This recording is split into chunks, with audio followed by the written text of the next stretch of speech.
need that sports encyclopedia. Where you at, Steve Kim? Got Trent in the cut. What up, man? The real Coach JB. My main man, Big Smitty. Are y'all ready for this? Ground like something to prove it. Came to a conclusion that it's Smitty and JB and Smitty from West Coast to your side. Worldwide, we in your city. That sounds fine. Keep it 150. We never change what's happening. Hurdle and get In any metric, Coach, you cannot have Russell Wilson. Nick gave me my first offer. Like, you got to have that store. You got to be marketable. Hockey, football, baseball, then basketball. Oh, I love this fucking show so much, man. Are you mixing light and dark at 11 a.m.? I'm elated that I can be able to coach, that I can be able to mentor these kids, and give them everything that I've learned over the last 20 years. Smitty and Jason Brown, killed it, yeah, it's a rap. We what the game's been missing, we switched it and filled the gap. Smitty and Jason Brown, we killed it, yeah, it's a rap. We what the game's been missing, we switched it and filled the gap. You are now tuned in to the Coach JB Show.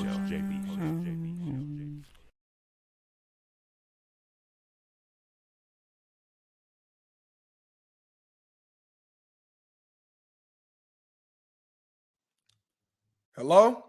Can you hear me? Derek. Man, God, I hate this dang phone line, man. I'm sorry, JB. I spent all this dang money on this phone line, and the signal was horrible. I don't get it. Guess what? All right, appreciate you. We got a new deal with Mint Mobile. I just saved your whole life in phone drama. Mint Mobile is now a new proud sponsor of the Coach JB Show with Big Smitty. Stop Big playing. Smitty, your problem's been solved. We got a partnership with Mint Mobile? You talking about Ryan Reynolds, Mint Mobile? Stop playing right now. Hold on.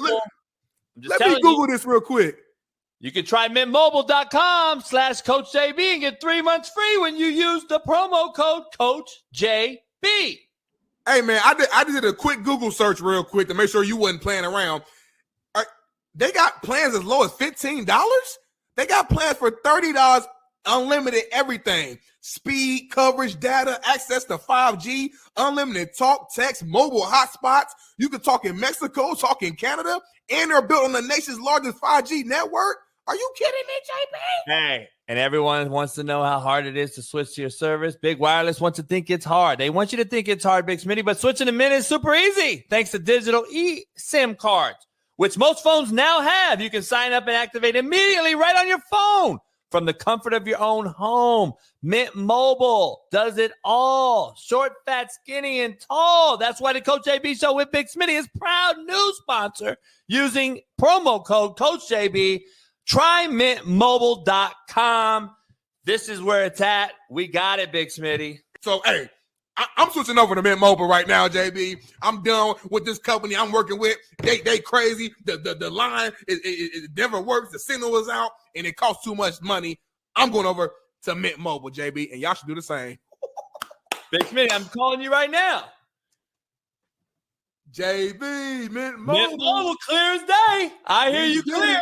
The new promo code Coach JB right here, 3 months free. Mint Mobile, try mintmobile.com/CoachJB and get you there free. 3 months off, family deals, all deals, short, fat, skinny, and tall. Mint does it all. Proud new sponsor. Much love. We'll see you later. Peace. What up, what up, what up? We are live in the building. It is Doc Talk Tuesday with Dr. Jesse Morse, Steve Kim, Big Matt McChesney. We got a loaded lineup on a Doc Talk Tuesday right here. Pound the like button, subscribe, become a member if you got one. And we got a lot to discuss. Big Smitty and I, we're going to break down a bunch of shit. And let's get started. First of all, this show is brought to you by AQMS. Head on over there. If you need to get something moved, furniture, couch, house, car, side chick, side dick, whatever you need, AQMS, 1-888-233-3110. Tell them Coach JB sent you. AQMS, affordable quality moving and storage, 1-888-233-3110. We got a lot of breakdown today, man. We got this Doc Talk Tuesday. Dr. Jesse Morris joining us about all NFL injuries going on, especially headed into the playoff, the wild card weekend. We're going to break that down. Plus, JJ Midcarthy, I call him, and Jim Harbaugh win a natty last night right out the gate. What a unbelievable performance. We're going to dive into that game and break that game down in totality. Morant out for the season. Morant's out for the season. Karma or bad luck? We're going to dive into that one. Don't miss nothing. Don't forget it. We're going to dive into it. Georgia opens up as a 2025 college football playoff favorite. The Pacers, Halliburton carted off with a bad hamstring. He's going to have an MRI. We're going to see what happens there. Cats dropping like flies. Michael Penix Jr. looks mid. He looks real scary to me. I can't wait to dive into it. He dropped on my draft board if I'm a GM in the NFL. He dropped tremendously after last night's natty performance. I'm going to dive into that. The Jacksonville Jaguars fired defensive coordinator Caldwell after missing the playoffs. That is something that they have to do every year. The head coach takes heat when they don't make the playoffs, and somebody's got to go. And in this case, the DC had to go. So that's what Caldwell was fired for. Javion Clowney turns up after hitting a $750,000 bonus after getting a sack last weekend. We're going to dive into that playoff bonus performance, pre-playoff bonus performance. Our main man, Puka broke the record, not Pookie. That's some BPS. Puka broke the record, the rookie record. We're going to dive into that a little bit deeper, especially as they travel up to Detroit this weekend to play in the playoff game. Chris Paul, we're going to dive into CP2 as well. We didn't get to it yesterday. Out 4 to 6 weeks. Can't wait for hearing Smitty on that one. The New England Patriots fall to the Jets, making it 13 losses. We're going to dive into Bill Belichick. Is he the head coach for the Patriots after this morning? We're going to dive into that. I'm hearing rumors he could be out of there as early as this morning. And then we're going to break down all the NFL injuries with Dr. Jesse Morse. But before that, we got Naptown's finest, Far East Side, Post Road, LeBron hairline, Ball State legend, Fox Sports legend, Colt goggle wearing, Lamar Jackson swinging. Our main man, clap it up. Big.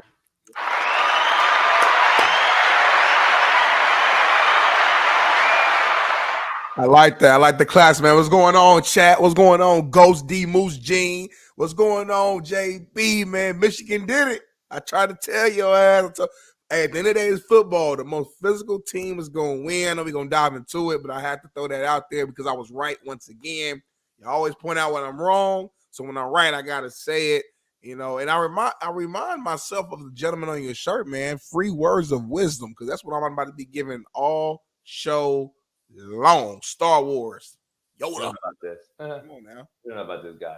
Come on now. We're back. Doc Talk Tuesday. We ain't seen Doc in a few weeks due to our timeout we were put on. Got right there. We got to break that. We got proud sponsor betonline.ag. Use the promo code BELIEVE, BLEAV, and get you 50% off plus welcome bonus. We got quote of the day. And we got quote of the day. Let me get rid of this. Something's going on over here. You all right? What you need? Yeah, I'm just trying to figure this. Okay, there we go.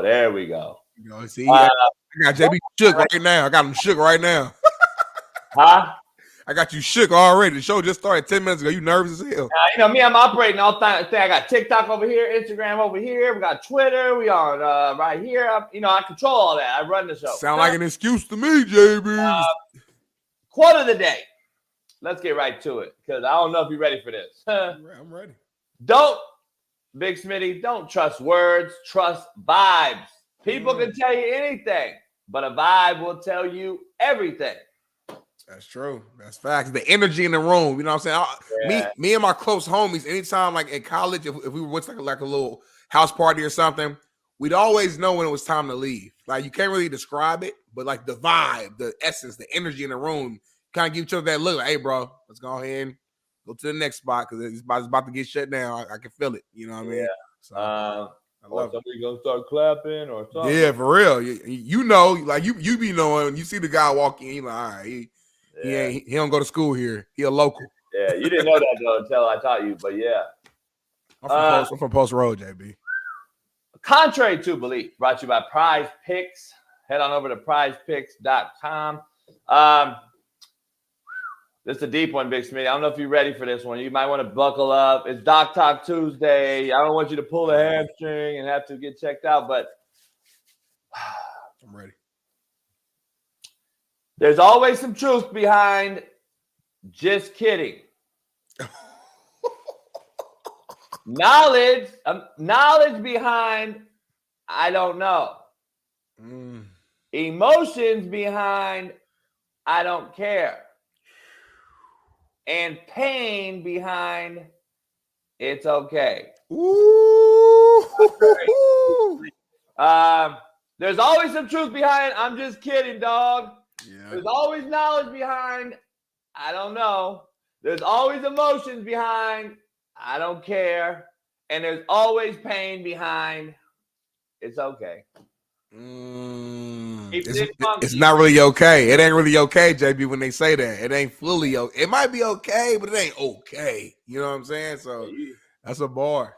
Yeah, you better. People realize every one of us use those too. Keep it real. I've definitely used them before. Shout out to Kelly in the chat. I've seen Kelly in all year long. Really? Oh, yeah. 2 years. Happy New Year, Kelly. I got a book out. #1 bestseller, 2-part Poxy, Roxy, whatever your fucking name is. All right, look, poll question. Should Georgia be more pissed off than anyone? For what? Well, I think they're the best team in college football. Here we go. The best team in college football won. What's going on with you, JB? Earlier, you know they wouldn't have played. You know they would have played Michigan first round, huh? Okay. No, they would have put Georgia at the 4 probably if they would have put him in. Yeah. Georgia probably beat Washington last night. They beat Washington, but I don't know they beat Michigan.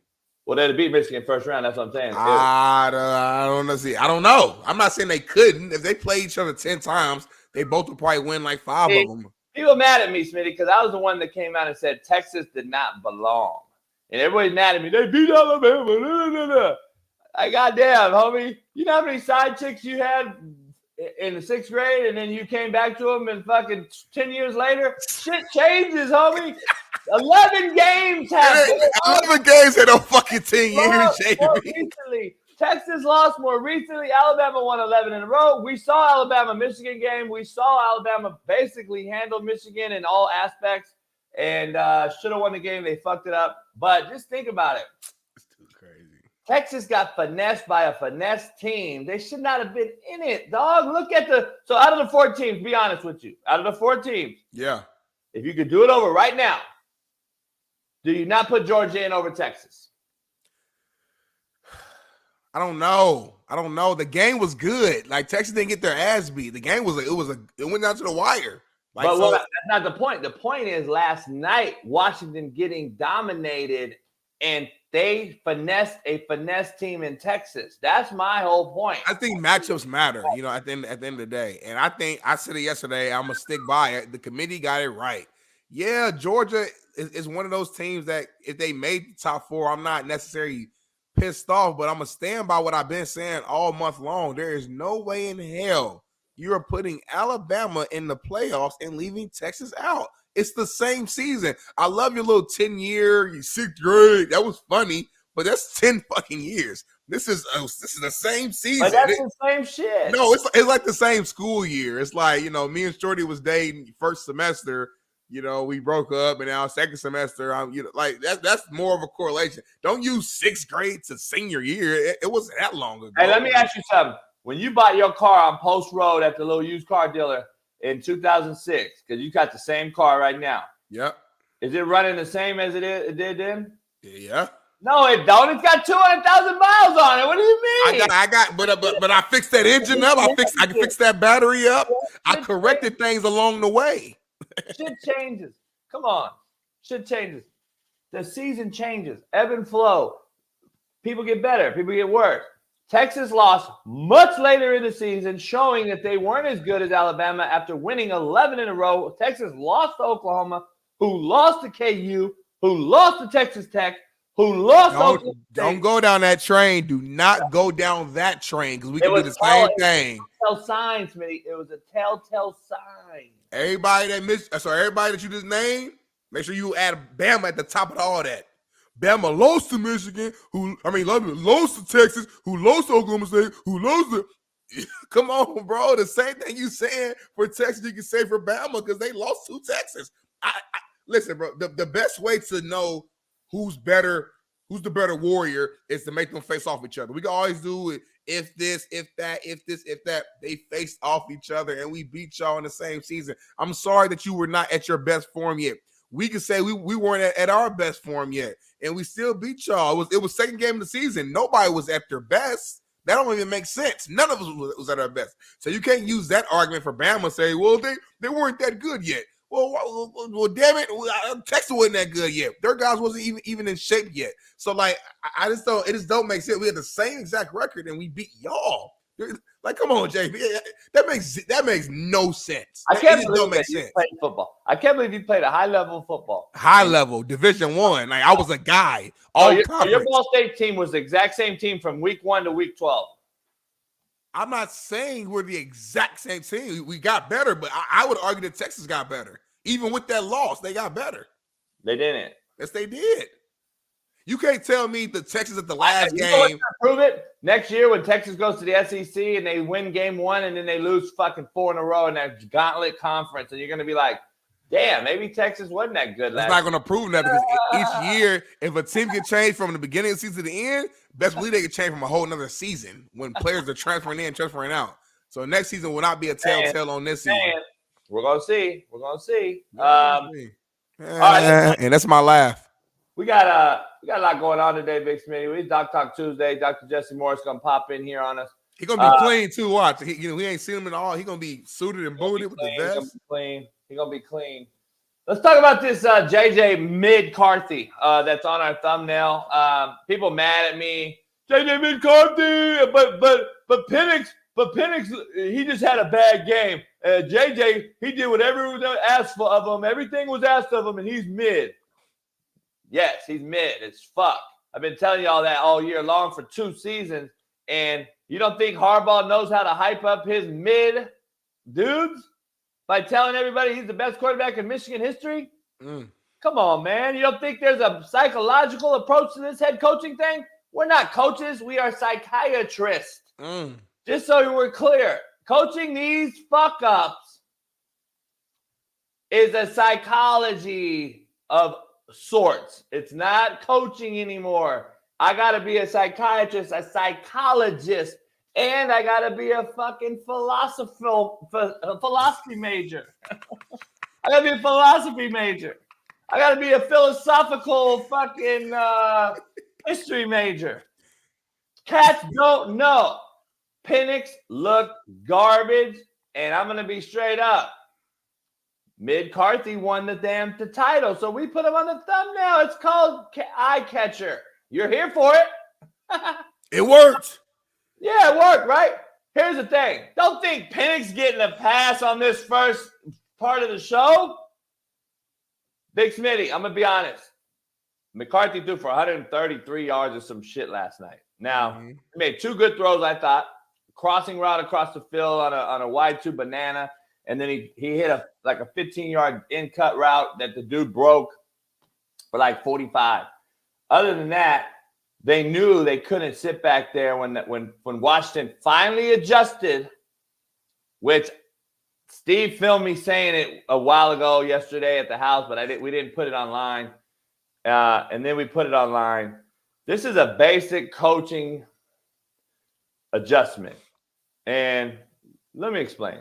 All right, here we go. Coach JB, film breakdown of the national title game. the adjustment the Washington defense made against Michigan after getting gashed early. All right, this is what Washington was running on defense early, and Michigan was killing their ass. Big Smitty, you know the three techniques. So we're not basically they line up in an over, but they line up in almost like what we used to call eagle easy look. So you're giving them two gaps to down and pin and pull to. Got you. Yep. And they were getting absolutely gashed. And I'm like, dog, they got to go to a solid front, meaning cover everybody to the tight end side, an over tough look, we call tough. They need to go over to a over tough look, meaning solid the front, mug the tight end with a backer, put the end in the 5, keep the 3, put the nose on the opposite A gap, and now we adjust our backers accordingly. And this is what they should have did. When they did it, Big Smitty, if you notice, Michigan had 0 run action after that. Like Washington finally, by alignment, not even by player. They were clearly outmanned up front. But by alignment, it makes O-linemen think different. Right. It makes everything go, oh, shit, this ain't just down, and kick. Now I got guys covered, and it goes to covered, uncovered principles. And I'll show you what Washington did, which I said they needed to do in the first quarter before they gave up 200 yards in the first quarter, which I don't understand why it took a quarter for somebody in a booth of a Power 5 conference, Big Smitty, to let them know that we are getting gashed because we need to mug the tight end. So here's what I said. This right here.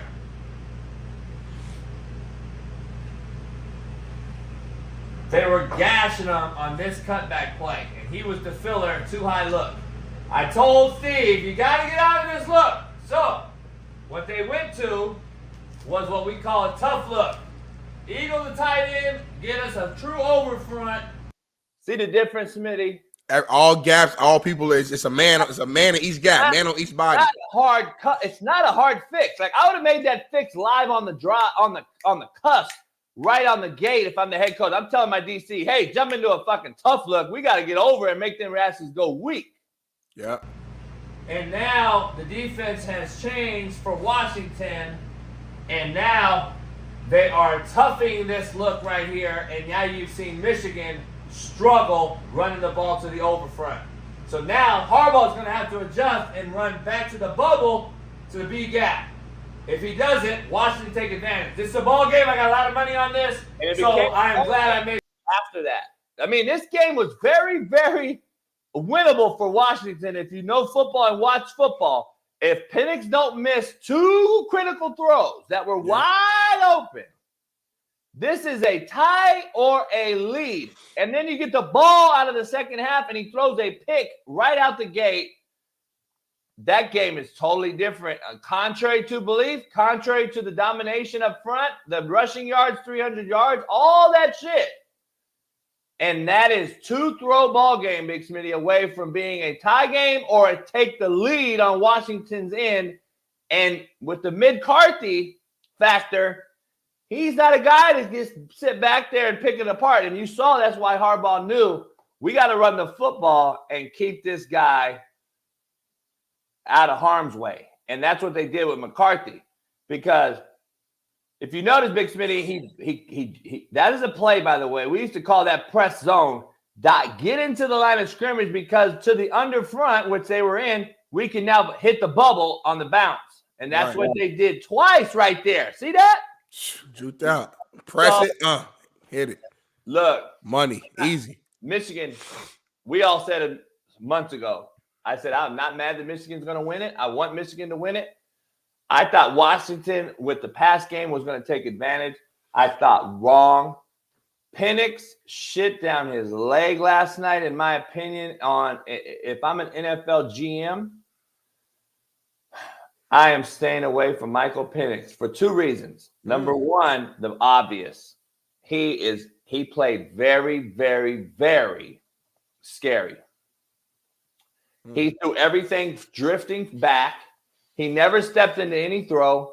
He was unwilling to take a chin shot and make a throw, which you're going to have to do in the NFL that don't even hit the quarterback in the face, by the way.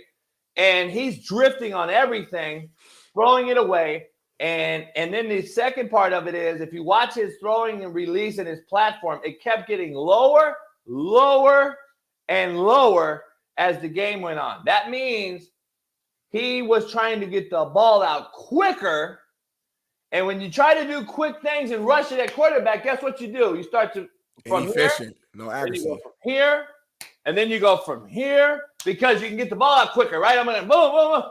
He was scared as a hoe in church, and I don't understand who did not see that last night as a GM or a head football coach in the NFL. And I have to say, he would have felt a lot last night. Number one, he's older. We already knew. That's why he kind of was dropping anyway. Number two, injury prone.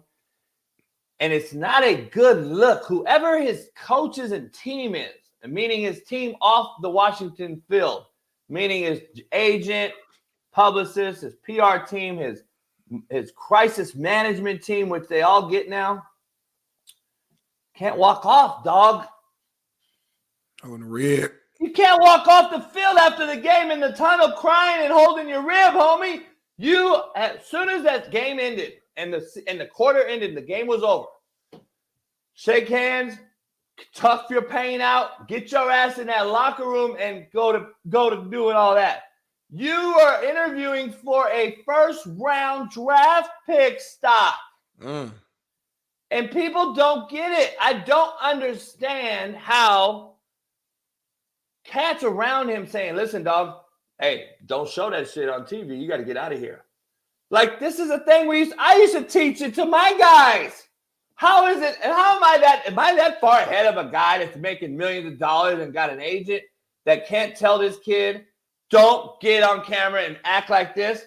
NFL guys are like, damn, homie, it's football. You that hurt? You that sore? You that messed up? You showing everybody how soft you are? It's a bad look, dog, for Michael Penix. And I like the kid. I like what he did. I like what he did all year long. Just 2 weeks ago, we were saying how he's the best thrower of the football. Looked amazing. But I always say this, JB, and this is the defensive of the side of me and the defensive lineman player that's still within me, man. You could be a great quarterback, great thrower of football, but everybody is great till they get punched in the mouth. You know what I'm saying? And I think as a defensive lineman, man, we've seen the all-time greats get pressure put on them, even at the highest level. We've seen the Bradys, we've seen the Mahomes, we've seen the Peyton Mannings. You start putting a ton of pressure on them all game long, and I'm not going to say they fold per se, but they look different. You know what I'm saying? It's hard to make quick reads and get the ball out on time and accurate when you're getting hit. And even the times you don't get hit, but you get touched on your shoulder. It makes you nervous. It makes you jittery. It makes you uneasy. You don't know what. And I told you yesterday, I know Utah had a good defense, but they're not Michigan. You know, so you kept saying that Michigan hasn't seen the offense like Washington. Washington hasn't seen a defense like Michigan. And we know defense wins championships, and that's why I was rocking with them. And the D-line performed better than I even thought. Like, they were getting pressure all night. I saw their nose tackle had a sack where he straight just bullied the center or the guard actually just bullied him, threw him on the ground, threw him on his back, got the sack. I said, oh, man, it's going to be a long night. Hey, let me cut you off. Let me give you insight on a quarterback. So if you're a quarterback and as a coach, if I'm coaching Michael Penix, I love when I hear the announcers after the game say, Michael Penix didn't get sacked really, but, he felt the rush all game. That's bullshit. I used to teach my quarterbacks, make them sack you.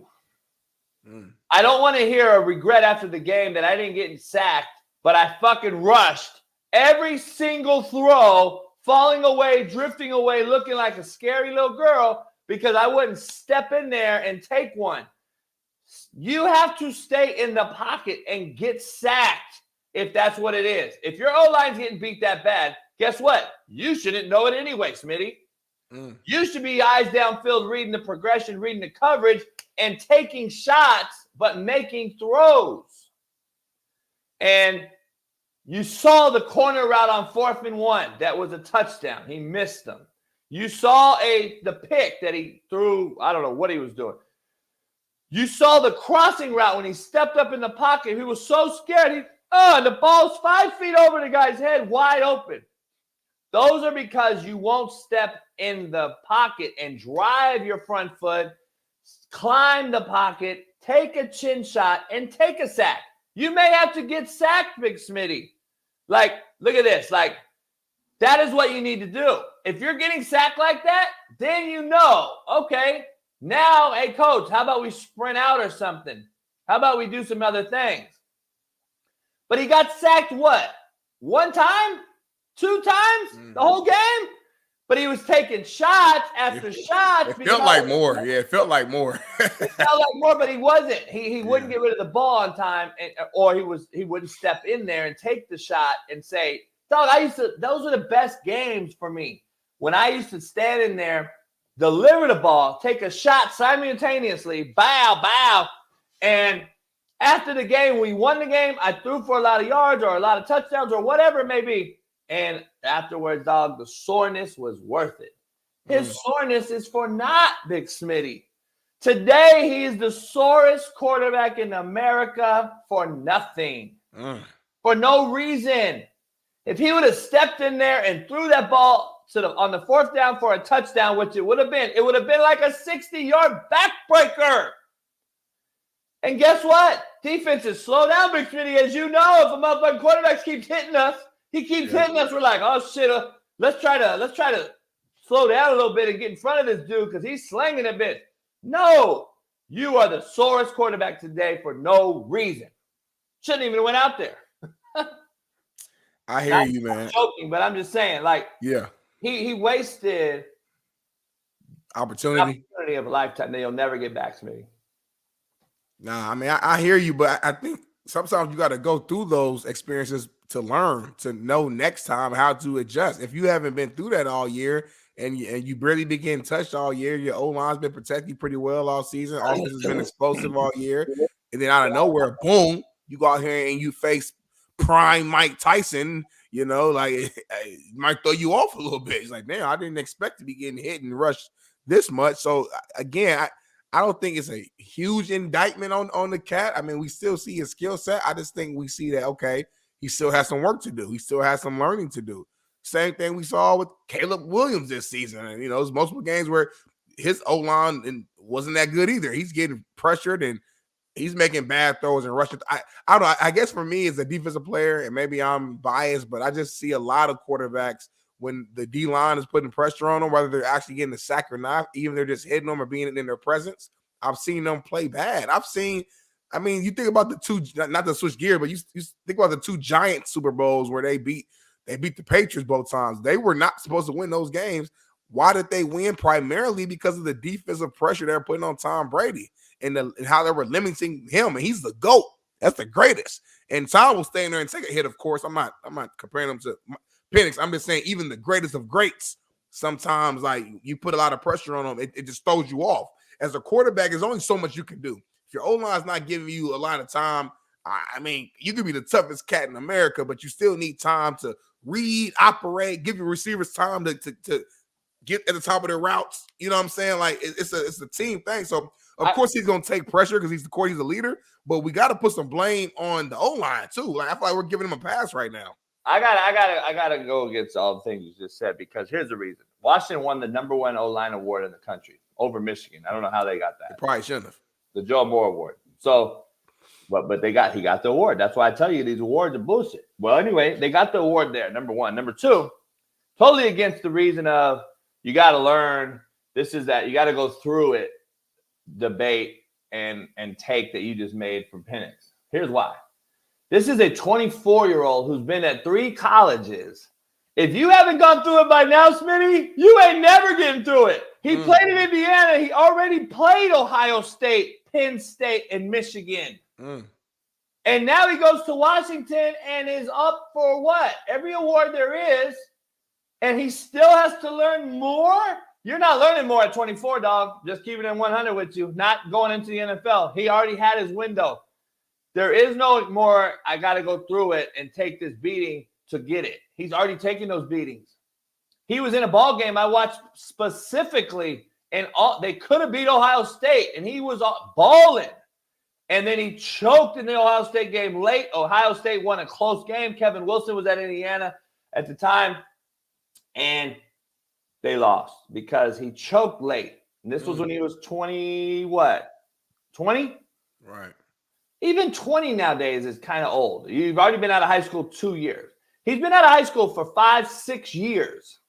Like, there's NFL guys in the NFL that are starting in the NFL that are younger than him right now. And we're not giving those guys no passes that they have to go through the we can't tell Justin Fields, he got to learn. He got to go through it. And everyone's over it already, right? Because they're trying to replace the dude. I think they should keep him, but I'm just saying. They're replacing the guy. Let's get rid of him, blah, blah, blah. It is what it is. I think you got it or you don't. I love the kid. I like the kid. I think he has a lot of trials and tribulations he's going to go through here. And I don't know if his stock didn't flounder last night. I mean, should the cat still get drafted? I mean, you talking like after what you saw, he shouldn't even get picked up no more. Well, you know how I feel about the quarterback, but nah, he's going to get drafted. We know that. But I think all I'm stating is that he dropped tremendously, in my opinion. Now, maybe someone takes him high still. Just by watching him last night, not showing up for the big dance and shying away from contact in the biggest stage is just a telltale sign, dog. It's just a telltale sign. At 24 years old, Big Smitty, I know firsthand. I was 24. I was playing. I just got into the Arena League, I believe. I just got cut. I got to the Arena League. I went over to Europe. And I'm the guy in the pocket, like telling everybody, like talking shit, like, motherfucker, you ain't hurting me. I'm standing in there taking shot after shot because it's like I'm the mature older guy. Right. And he showed a lot of things. I don't know, Bailey, if you could find some of the things he was shying away from, but he was shying away bad. Like if you watch one of the balls, he did this shit after he threw it and did that shit. And I'm like, what? I think once his rib got hurt, I think it was a wrap. I don't know if it was a bruised rib. I don't know if the reporters came out yet or what exactly it was, but he was not trying to get hit in that rib no more because I don't think he could take the pain. Look at him drift. Like, look at him drifting as he's avoiding contact. Dog, I know there's a hot guy over here. This is where you step up into the line of scrimmage. Like, he's drifting away on everything, and I'm like, damn. He looked a lot older than 23, 24 years old last night, I guess is my point. He looked a lot older, like he hasn't played since he was 20. See, I was an older cat. I had gone through some shit, right? I went to jail. I did young, dumb shit. I come back to JUCO at 21. I got a daughter already. That's how I looked right there. I haven't played in 3 years. I'm rusty. Right. He reminded me of a guy that hasn't played in 3 or 4 years going into that game last night when we just saw him a week ago dropping bucket shots on Texas. Boom, boom, boom, boom. And everybody's like, this is the best quarterback. He got snubbed in the Heisman and blah, blah, blah. How quick the times change. That's what I'm saying, bro. He fooled you. Like, you picked Washington and had money on because you like, shit, I just feel like they ain't seen on offense like that. Michael Pitt's going to slice and dice him. And then a week later, boom. So like that's what I'm saying. I just think sometimes we get we overblow stuff, like whether it's in the good way or the negative. It's like we see one great game, he's the best thing we've ever seen. One bad game, this guy shouldn't even be drafted. I know you're not saying that. I'm just saying that's how dramatic we can be sometimes, especially on social media. I still think the cat's a hell of a quarterback. I still think he's one of the top quarterbacks in this draft. I just think he just faced a better team and a defense that's just dominant. I just feel like this year Michigan was destined to win, and you kind of were saying that too a large part of the year because of all the allegations, all the suspensions on Harbaugh.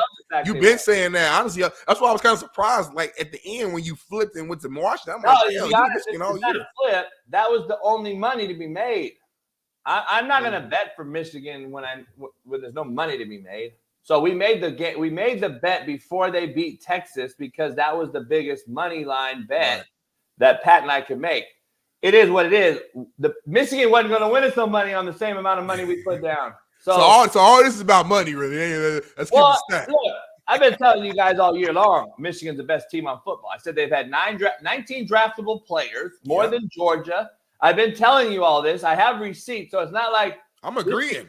Just be clear on what we're discussing here. And then I told you, based on what Penix is doing against Texas, I don't know if Michigan can cover these boys. Right. And then the bet was made, and I'm like, hey, I'm going to bet scared money don't make money. That's the only real money to be made. Michigan, I could have took them on the money line. It wasn't going to win me nothing. Right, I feel you.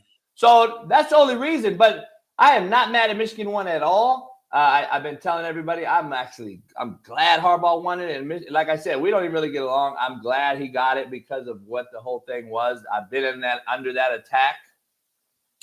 I know what that attack's like. He's been that way forever. He went 10-0 at USD, University of San Diego, a FCS small private school down here in San Diego. He goes 10-0, and the committee kept him out of the FCS playoffs. Wow. So I know how it is because I've been that guy. And so he's been hated on by his peers and his other coaches' peers and everyone else in the college football because he wins. He ruffles feathers. He does what people don't like, and the kids like him. So if that's the case, that's all that matters. They kept him out at USD. He takes a Stanford team full of white boys and goes 12-1 or whatever, top 3 team in the college football. He's had McCaffrey. He's had my man from Norco, Gerhardt. Mm-hmm. Andrew Luck. Yep. 3 Heisman hopefuls. All 3 of those guys arguably could have won the Heisman Trophy, by the way. Yep. So he can recruit, he can coach, he can win, and he's done it at all levels. And that is why I think, even though he said great things after the game, that is why I think he's gone and he'll be in the NFL by the end of the week. So you think it's gonna be a quick decision, not even like no time to move, because he's not that guy to fuck over a program. Right? He has to make the transition now because we're in a heavy. They went through recruiting. Transfer, yeah. Now they went through recruiting, but now they're going to get ready for spring ball. They just won a natty. How are they going to schedule their off season? He needs to let that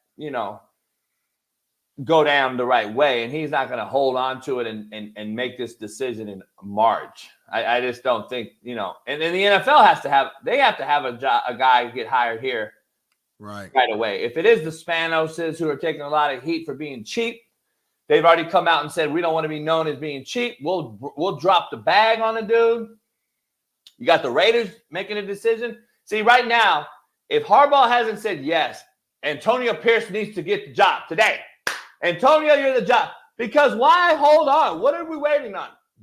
Antonio Pierce, you're the coach of the Raiders. Right. Or he's not your guy. If you go through an interview process and you interview all these old recyclable ass old fucks, then you're telling Antonio Pierce you're not my guy. Yeah, that's a fact. I'm just telling you, it can't go both ways. It needs to happen. And AP, players love you. We love you. You've done a hell of a job. We want to offer you the job. Thanks. Let's go. But not AAP. We're going to bring in Jim Caldwell. We're going to bring in fucking Joe Brady. We're going to bring in, old boy in Detroit, the OC. Hey, we got to go through the process. No, you don't. If you know, you know. Hire the dude today. I thought we had a Rooney rule, homie.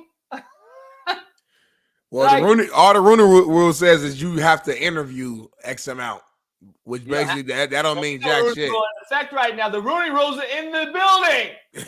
Hire the motherfucker right now. Yeah, the team loves him. Don't make the same mistake twice because they made the same mistake with the was it Garcia? I'm probably saying it wrong, but the former interim coach they had, who everyone thought they should have hired, they moved on from him. Yeah, they screwed up that. So if Harbaugh's out there, I get it. It's intriguing. You got to take a shot at the guy. But if not, you have the guy that everyone wants in the building. Make the hire now. If Davis waits on this thing, now guess what, Big Smitty? You have a disgruntled head coach that's getting offered a job after, like, I'm the afterthought. I'm taking the trash. Like, oh, you didn't get the guy you wanted. Now I'm the guy that. Now I'm like, if I'm AP, now I'm like, maybe I don't want the job no more. You guys should have fucking gave me the job from the jump. Why am I the second afterthought? I hear you, but hey, put that pride to the side, brother. Because if you don't get this, you probably not gonna get no immediate head coaching job anywhere else anyway. So, like, yeah, you might be the second guy, and you understand why you're the second guy because that's Harbaugh. It's not like he's just some regular dude. You know what I'm saying? Like this is one of the, at least in my generation, one of the all-time great coaches, in my opinion. I mean, especially now, he solidified bringing a natty to Michigan, his alma mater, and doing it in an undefeated season. It's never been done at Michigan before. Taking the Niners to a Super Bowl, everything you listed prior, this guy he's the real deal. So and he has the experience of being a head coach and being at the highest level. So sometimes you got to humble yourself. You know what I'm saying? It put that pride to the side. It's not about being all mad and all that stuff. Yeah, they're gonna interview Harbaugh if there's some real interest there, and if he doesn't, want the role or doesn't make sense, then yeah, they'll go to you. It's okay to be the backup sometimes, and then if you get it, do your thing. I don't get how we keep hiring these cats that are recycled. Yeah, not recycled. We already know it's a recyclable business, but they don't understand the landscape of the locker room. They don't understand how these cats move, operate, talk, walk, nothing. But who's hiring them? Like who hires the head coach? That's all it is. But here's the thing, though. That's the thing. How have we not learned? I think all black head coaches and not defending white versus black versus white. All head coaches in the NFL that are black, aren't they in the playoffs? I think so. I saw a pre-show. I saw like a little. All right, so they're in the playoffs right now. And DeMeco Ryan, the brother that a lot of people said he's going to struggle year one and blah, blah, blah, blah. If the NFL and Davis hasn't learned from that hire in Houston, then they're never going to learn, and AP's never going to get this job. If they haven't seen by now, not to say that they've slighted, my boy EB, Eric Bieniemy, but everyone thinks he should have had a head job. I'm the one that said, look, I'm childhood friend, but he doesn't call plays in Kansas City. He's going to have some trials and tribulations in Washington. He doesn't have Mahomes. He doesn't have this scheme. Right. He's got to create his own scheme. I said he's going to struggle in Washington. He's had lesser offense than last year's OC Turner did in Washington.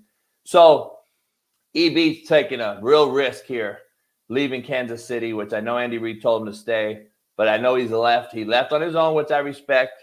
And you got to get out. Sometimes you got to leave the nest. Yeah. But now he's out there on a limb. Like he's walking a tightrope across the goddamn, Eiffel Tower and shit. I don't know if he gets another job, period. Like he may be a running back coach again for the Vikings or some shit like that. I mean, I'm just being honest. That's what happens when you get kind of like screwed. Yeah. If they haven't learned from DeMeco Ryan's success, then they're not going to ever hire AP. And they need to make the decision and do it now. I don't understand what they're waiting on with the guy that has the heartbeat of the locker room. The fans love him. The town loves him. He rolls at 6'4". The young cats attracted to him. If he's not the guy, then he'll never be the guy, Smitty. Like, let's be real. So, I don't know. It is what it is. But let's move on, Big Smitty. We can talk about this all day long. Ja Morant, season over. Due to a labrum tear. I hate to hear it. I know you about to probably go in, but I hate to hear it, man. This guy is one of the best players in the NBA. I know what he's trying to take. All-time talent. He's the modern day Derrick Rose, and you know what I'm saying? But he typically, till this point, has stayed healthy. This is a bad sign, though, for a bigger reason to me, because these explosive cats, and obviously this is a labrum, so it's his shoulder, but still, these explosive cats, they move so aggressively when in their movements that sometimes injuries are just liable to happen, and I didn't see the play of how this happened or if his arm got pulled back or whatever the case may be. But I don't know. Like my experience, once you get an injury, you start to get injured. You know what I'm saying? It's like once you had that first major injury, it just like trickles down. Your body's never the same. And I hope that's not the case for him. I hope he just a quick little boom, he comes back.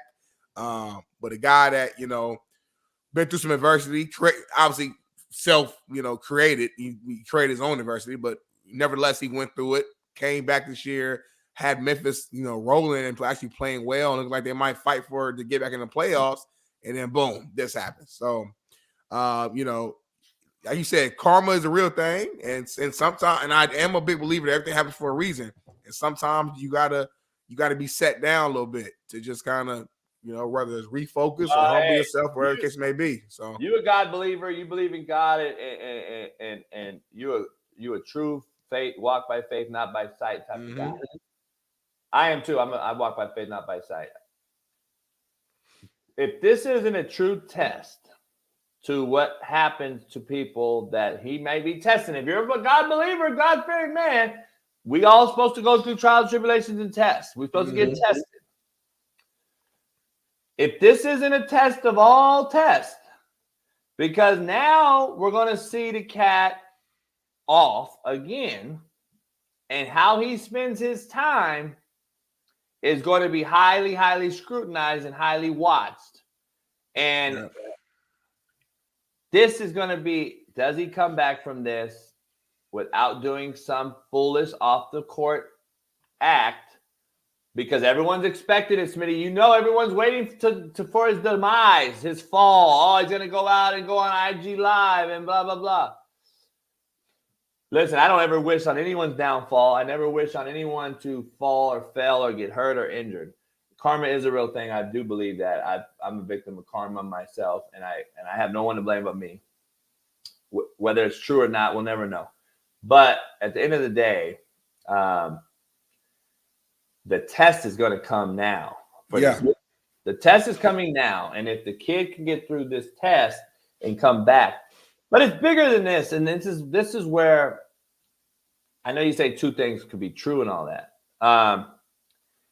This is where I hate the structure. So the NBA gets guaranteed contracts, the NFL does not. You can argue about the game and the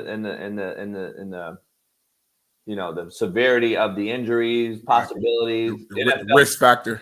The risk factor, you risk death. NBA is probably really a lot lower unless you dunk, fall off the rim, break your neck, which a buddy of mine did, which is when you dunk and you swing so hard you slip. Yeah. I had a guy fall. A buddy of mine fell, snapped his shit on the court. Damn. Luckily he survived and walked again. But here's the thing. The NFL has no guarantee, but yet we've seen horrible contracts with whether the Deshaun Watson thing is real or not, nobody will know, but it's a bad contract as of right now. Regardless, it's a bad contract. Even if it didn't happen, the contract itself is bad. Yeah, so we'll agree to this. The agreement that we have is it's a bad contract. Yeah, $230 guaranteed. Kyler Murray, in my opinion, is a bad contract. Russell Wilson, in my opinion, is a bad contract. Carson Wentz was a bad contract. Derek Carr is a bad contract. There's a ton of bad contracts. Basketball's had a million of them. And what I don't understand is why. So to your point, two things can be true. We defend Ja, the people out there that want to see it succeed and all that. I get it. I see Twitter. I see all that. But who defends the organizations that get fucked when they pay all this money? Can't really manipulate the roster any further because my guy that I'm paying the face of my organization never plays. How is that on? I want to know why that's not being defended as your statement of two things can be true all the time. Two things can be true. The NBA and the NFL need to also get a get out of jail free card because my other players are struggling and my roster is going to struggle and my coach is now getting fired. Let's just be honest, because we don't make the playoffs. Because we make horrible contracts for guys that are never, ever playing. And you mentioned he's always been healthy and shit, but healthy to me means play. He hasn't played in really a year and a half. And either has Zion Williamson, either has guys in the NFL that we just mentioned, and we're paying them.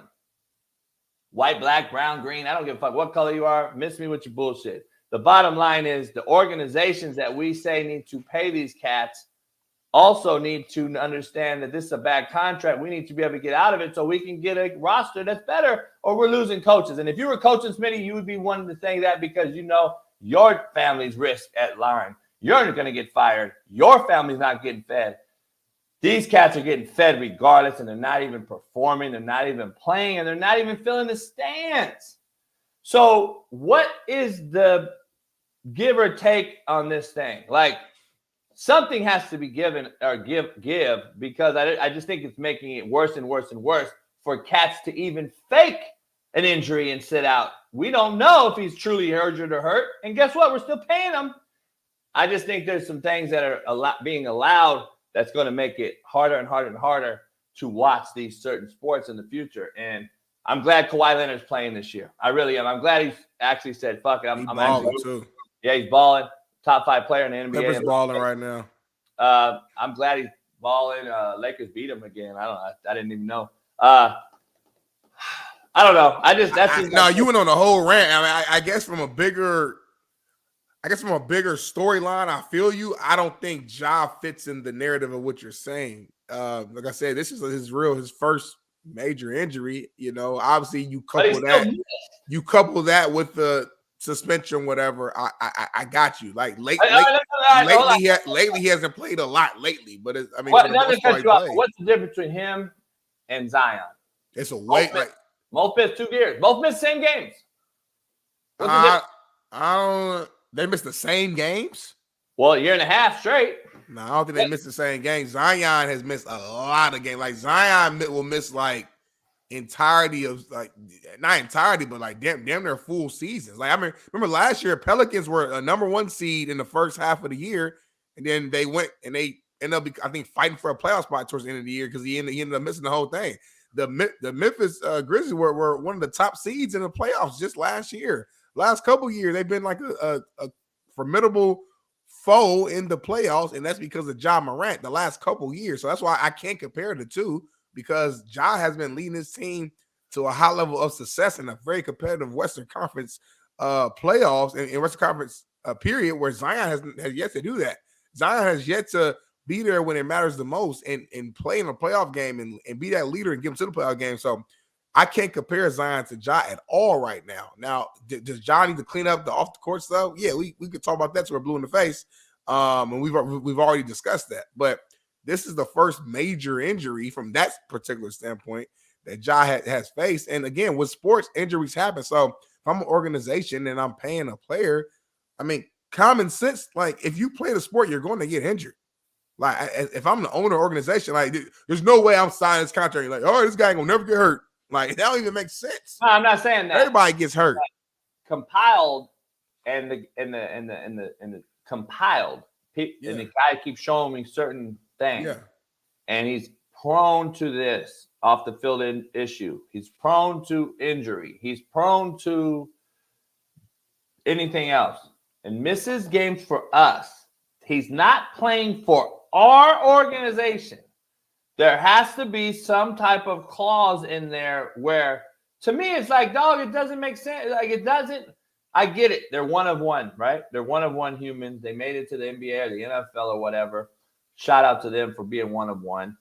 But no other profession in the world can you miss this amount of shit and get paid for doing absolutely nothing.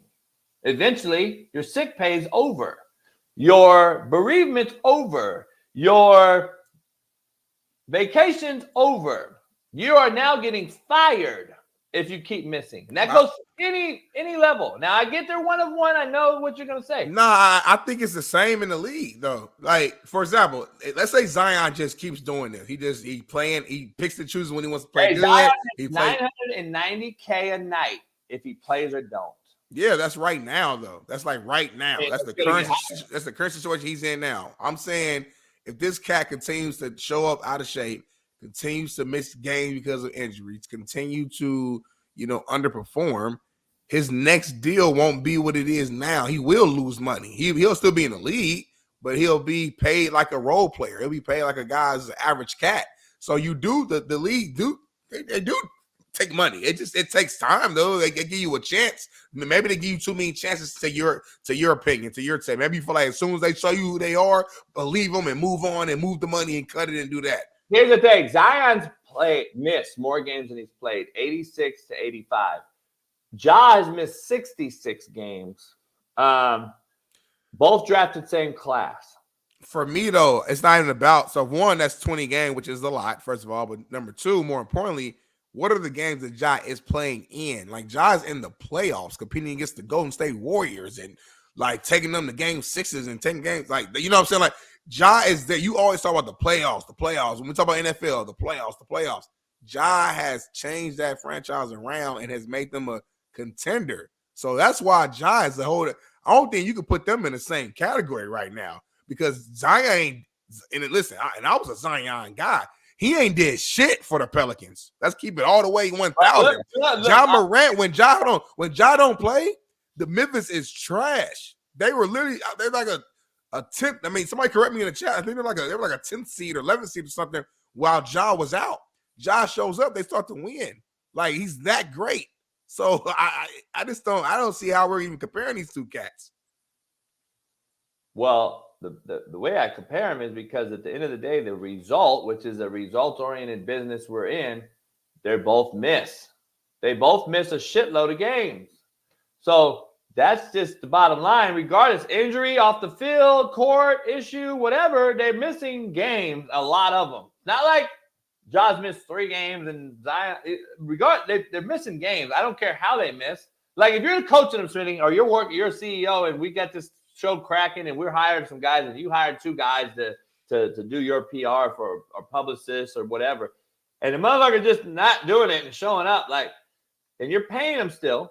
When are you like, all right, you ain't doing my shit. You ain't getting my results. You're not getting the results I hired you for. When are you you're not gonna keep paying this motherfucker? It's like, you are the nicest human being. At some point, but like, are you saying we're at that point with Ja Morant right now? Ja Morant right now, I stop paying him. Because look, I'll say this: what one motherfucker won't do, another one will. What one team won't do, another team will. Try that if you want to, Memphis. Try to take them off the contract or find stipulation and watch all the other NBA teams foam at the mouth to get Ja Morant on their team and pay for him.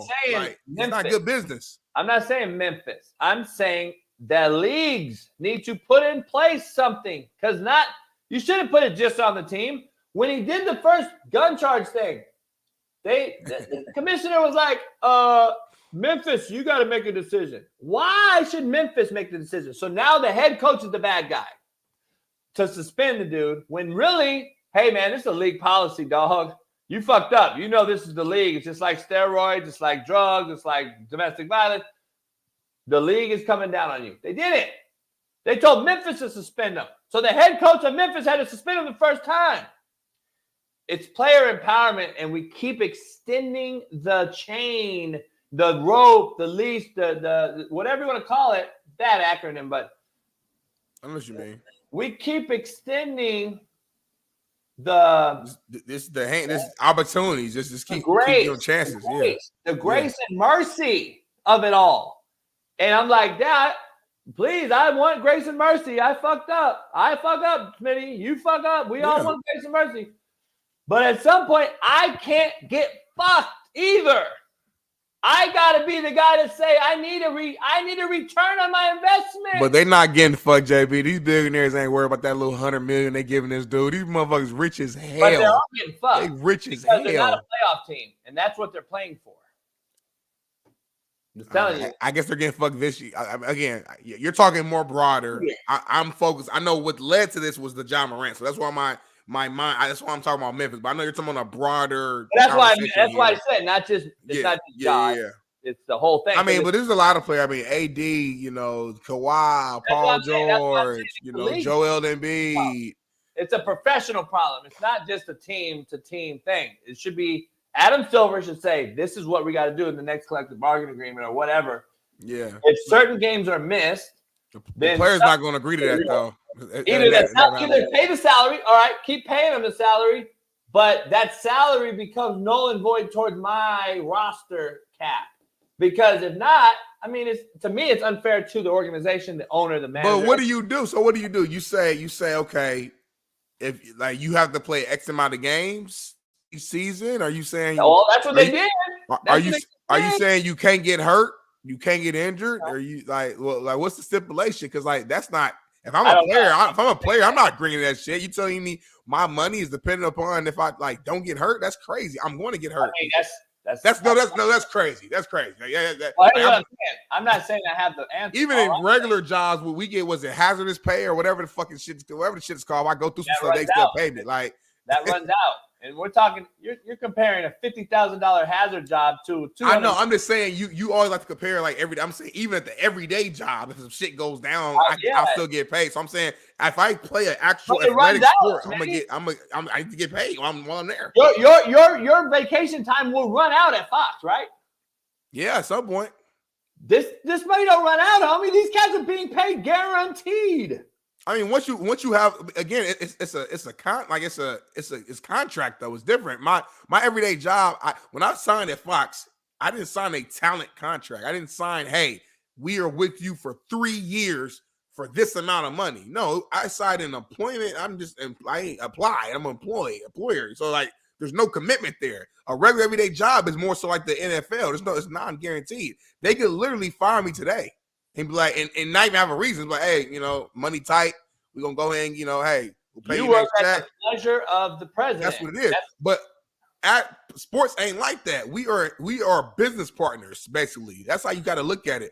The organization, the player are business partners. It's not really employer. Partners. It's partners. Yeah. So I'm on a 4-year contract. I can't be the only one who gets fucked. That's not a partnership, homie. I'm just telling you. The players getting fucked too, though. Like, you think a player don't want to be on a fucking court? I think a player wants to tear their ACL and tear their Achilles and have to go through that. That shit sucks. I've been through injuries. That shit sucks. I don't sign up for that. I'm not saying that. Like when I hurt my knee at Ball State, did Ball State get fucked? Like, I'm sorry, y'all. I tore my knee up. Like, all I'm saying is if it's a reoccurring, continued issue and I don't get return on my investment, there needs to be some type of action. That's all I'm saying. I don't want. So D Jones, everybody's you're pro player. I'm pro real. Like when you become a grown up, D Jones, and you have to manage people, you're gonna be like, damn, JB was right the whole fucking time. I got to make grown man decisions on this side because guess what? All the rest of the team's affected by one fuck. But you see, you don't know that because you ain't sitting in this seat. Because all you defend is what you see on the court and the field. All you want to see is the product. Guess what? You're not even seeing the motherfucking product, homie. It ain't even playing. And you're still defending these motherfuckers. That shit is crazy to me. Anyway, I was talking to D. Jones, soft ass. But anyway, let's move on. We got a lot to discuss here. Georgia opens up as the 2025 college football playoff favorite. I don't get how. I don't understand why. The quarterback there is also, to me, like another J.J. McCarthy, less athletic, probably a bigger arm, but I don't know. They don't have the big-time quarterback, in my opinion. Listen, I don't know how people make odds, how they bet college sports anymore. I don't know how they bet it. I don't know how they bet it with players sitting out, opting out, which is back to our whole discussion. I don't know how that is. It would be impossible to pick a team, in my opinion, to be the favorite to do anything. Not this early. Like, I wouldn't make a bet, Smitty, until fucking September. When I know that the roster that came into spring ball is all there. Right. All the way through spring ball. And I'm not recoaching and teaching a whole bunch of different players every single month. I'll then make a decision. Right now, favorite 2025. I can't make that. I can't do it. It's like a click grab, right? It's like a what do they call it? What do they call that? Clickbait. Yeah. I mean, there's no way to really know. I'm assuming they're just going based upon the current exact roster and the recruits that they got out there, transfer portal or high school, and the 5-star guys, and they're just kind of putting it together. But there's fucking no way to know that. You know what I'm saying? But they do it every year. They're going off roster and recruiting class. Oregon should be the favorite. Right, you would think, but again, I don't know. Like I said, I mean, it's SEC. You know, there's always gonna be SEC bias. We know that, and it's easy. I could do that. I could say every year, if I lean on Bama and Georgia, I got a good chance of being right, being a favorite, because they're gonna always be in the conversation. It keeps shows like us talking about something. That's all.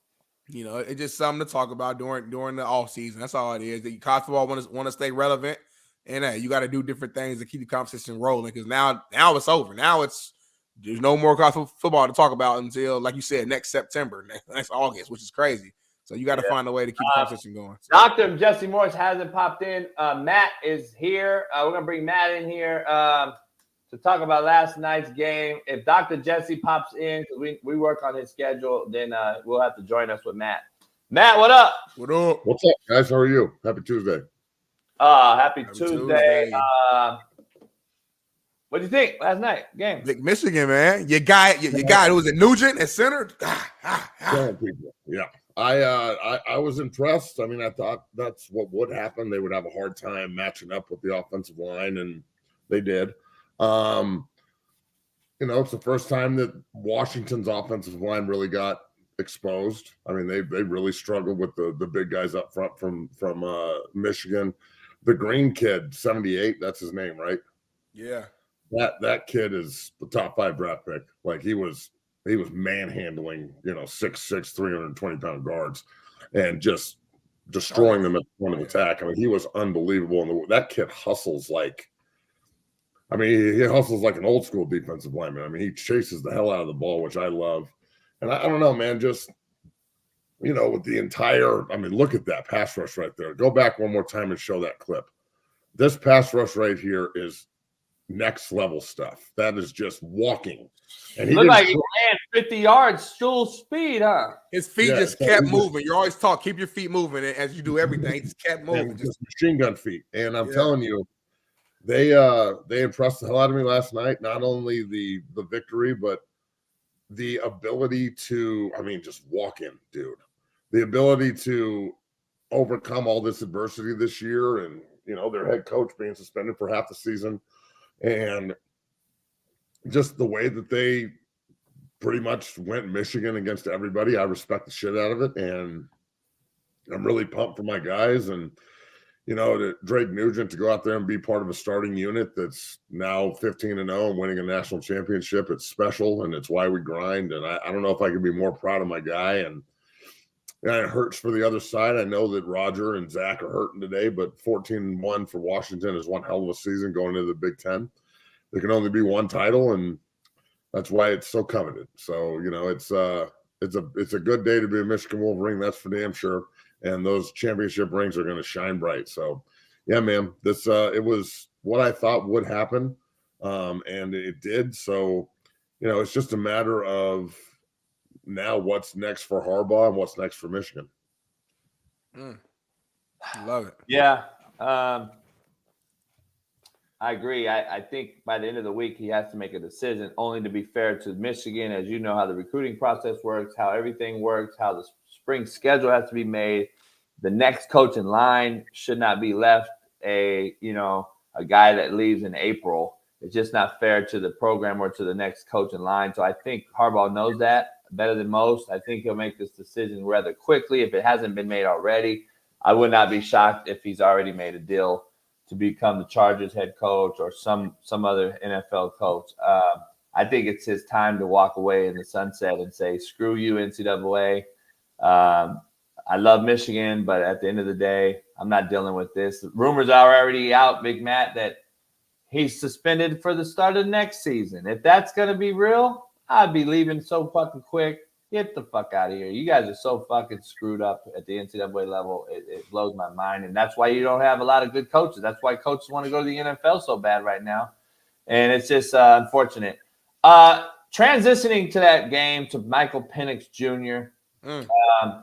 McCarthy, to me, I'm calling him Midcarthy. I think Harbaugh kept him out of harm's way as best he could. When you run for 300, damn near 200 in the first half, and it takes a quarter and a half for Washington to understand, we probably should overfront this and fucking bear look this side of the fucking tight end.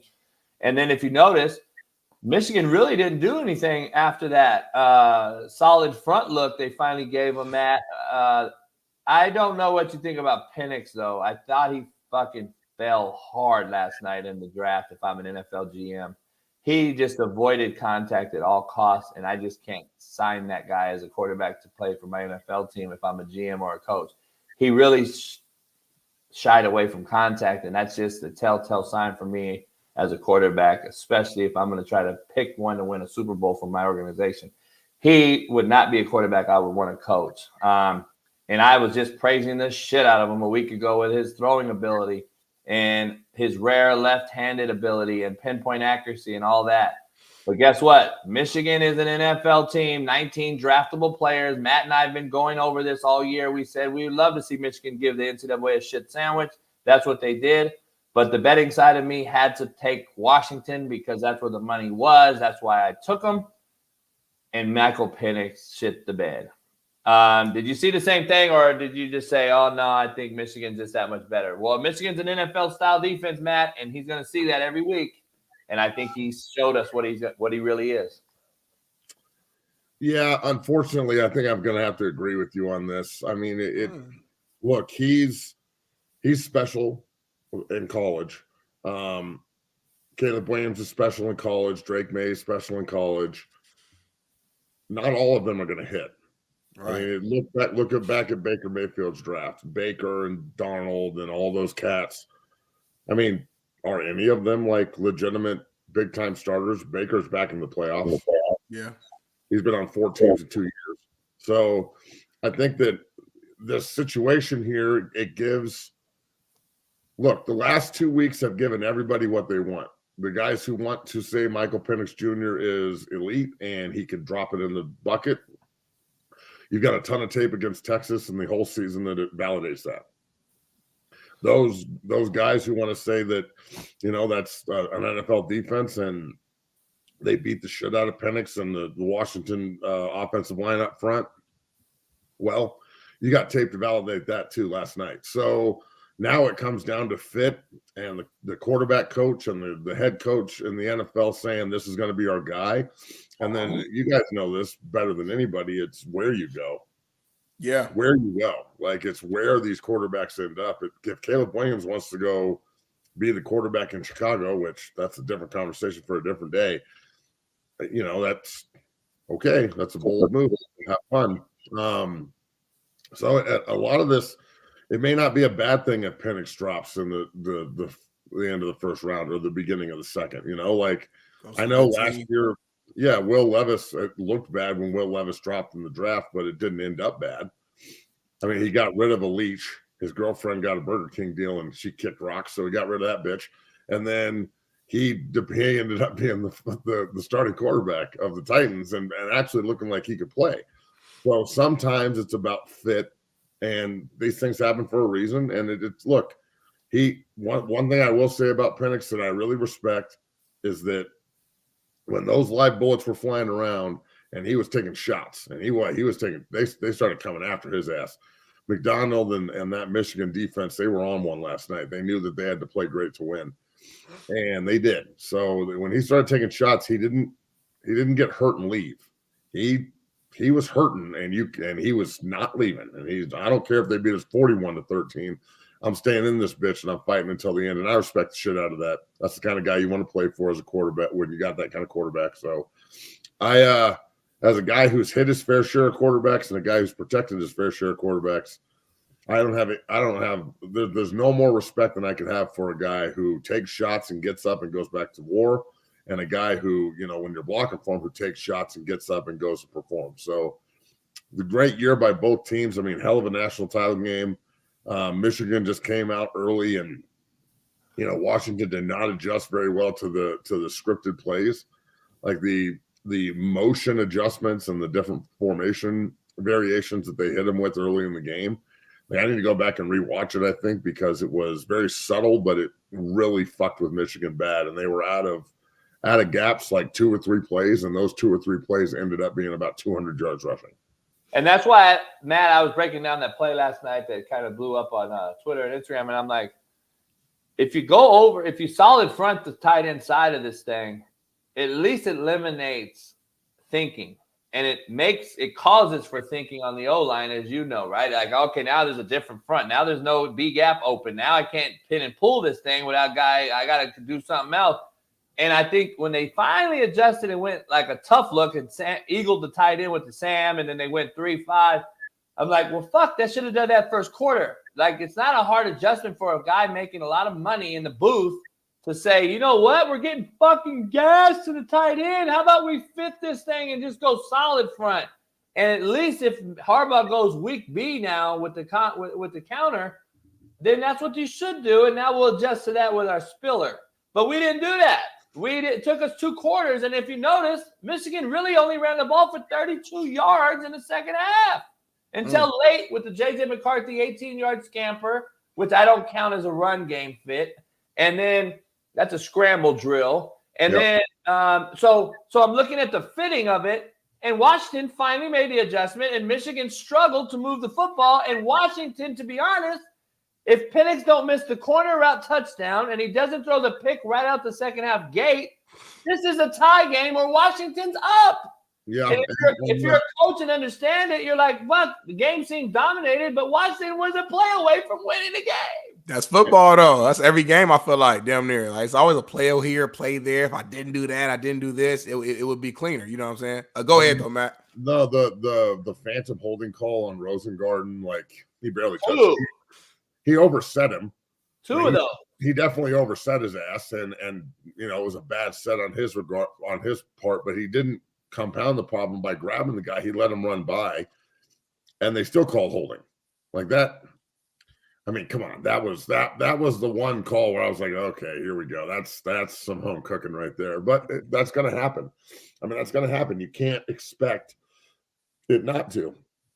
The ACC refs that were covering this game, that were on the referee docket last night, they were known for being pretty heavy-handed with flags, and it wasn't extreme, but there were some definite circumstances where they could have called and didn't, and they shouldn't have called and did. So, you know, refs are part of this, man. Every single game, it seems that we talk about, we've got to talk about the damn refs too. And that's just the way this is, guys. I mean, it's just the nature of the beast and the business that we're in. I will say this, Washington going into the Big Ten, I know that the Pac-12 this year was extremely difficult and one of the best conferences in America, if not the best, top to bottom. The Big Ten now getting those 4 schools and, you know, everything that they've got going, that's a pretty dominant conference, man. It's going to be fun watching those games moving forward. And a 12-team playoff, you know, seeing that commercial last night for the first time. The first 4 seeds are going to have, you know, fucking buys, and you're going to have 5 through 12. I'm just so excited for that. I don't know what to do with myself. Can I hibernate for a year until the playoff gets here? You can. Now, can you handle that, though? They're going to be in it next year, too, so watch. Hey, Dr. Jesse Morse is going to hop on with us 3 right now. So let's we got any questions for him for any injuries? Think about him right now. He's going to hop on with us and give us a couple minutes for the wild card weekend, all the updated injuries. I love it. Matt, before he comes on, what we might continue with when Jesse gets off after Justin Fields in Chicago. It's a question I have to ask you. After seeing Penix's performance last night, and we would probably both agree that Penix is higher on the draft board than a McCarthy, even though I see McCarthy as a top 5 last night. I'm like, what? Anyway, that's a whole nother debate. Ain't no way he's top 5. Ain't no way in hell. But after seeing what we saw, and then you saw what we saw with you know, Caleb not playing in the game against SC. The backup that's never played comes in and throws 6 touchdowns. And we're like, oh, shit, is this a Lincoln Riley thing? Or is it a Caleb Williams thing that the locker room didn't really like or whatever, blah, blah, blah. Are you more secure in your belief that Justin Fields should stay as the quarterback in Chicago? Because I am. And I don't believe you can digress and draft another rookie. And this is why, just hear me out real quick, and Doc's coming on. As a coach, the coach is going to be fired, Matt, again after we just did this show 3 years ago. Like, when are we going to build around a guy and keep him for 4 or 5 and see if this guy can be the guy? He's clearly shown promise, but he also is surrounded by a horrible wideout core, a horrible O-line, and a horrible defense. For the last 5 weeks, Chicago actually played good defense, but I would rock with Justin Fields and draft around him with those early picks. Let's get back to that, Matt, right after this. Doc, Jesse Morris is in. Doc, what's up, man? I appreciate you. We've been on timeout. Apologize. How you been? Happy New Year.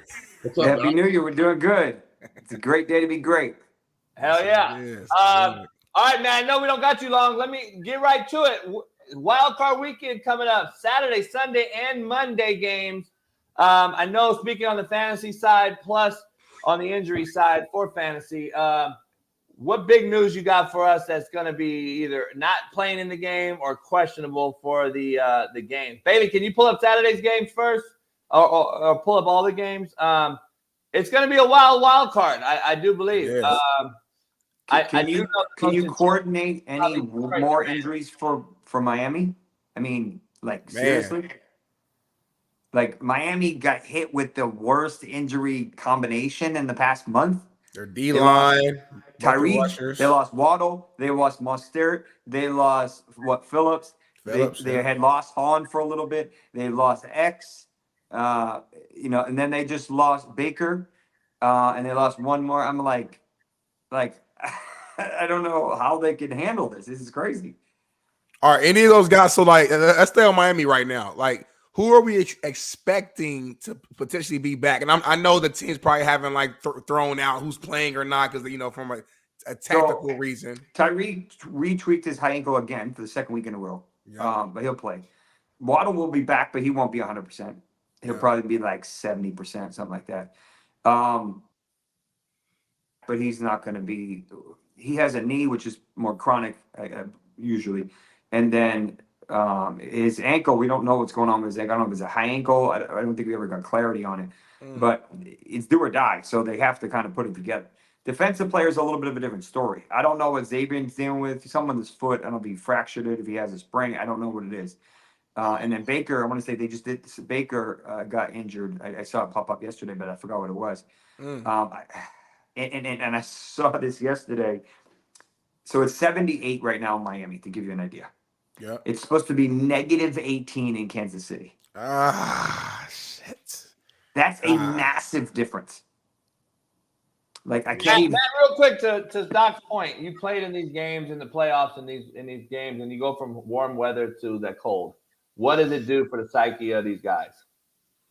Well, look, we'll put it like this: the weather report in Miami this weekend is like 75 and nice and calm, and the weather report in Kansas City is 5 degrees with negative 8-degree wind chill. So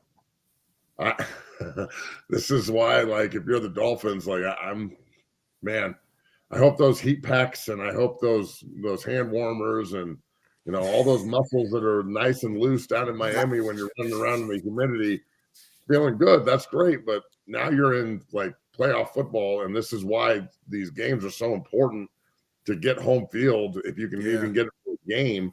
I mean, Kansas City and Miami is a totally different game than Miami and Kansas City. So I think the Dolphins are in trouble, bro. It's going to be a lot of Vaseline and long sleeves, Matt. They got some issues. It's going to be an ugly game. Even though Kansas City hasn't been playing well, I don't see this ending well.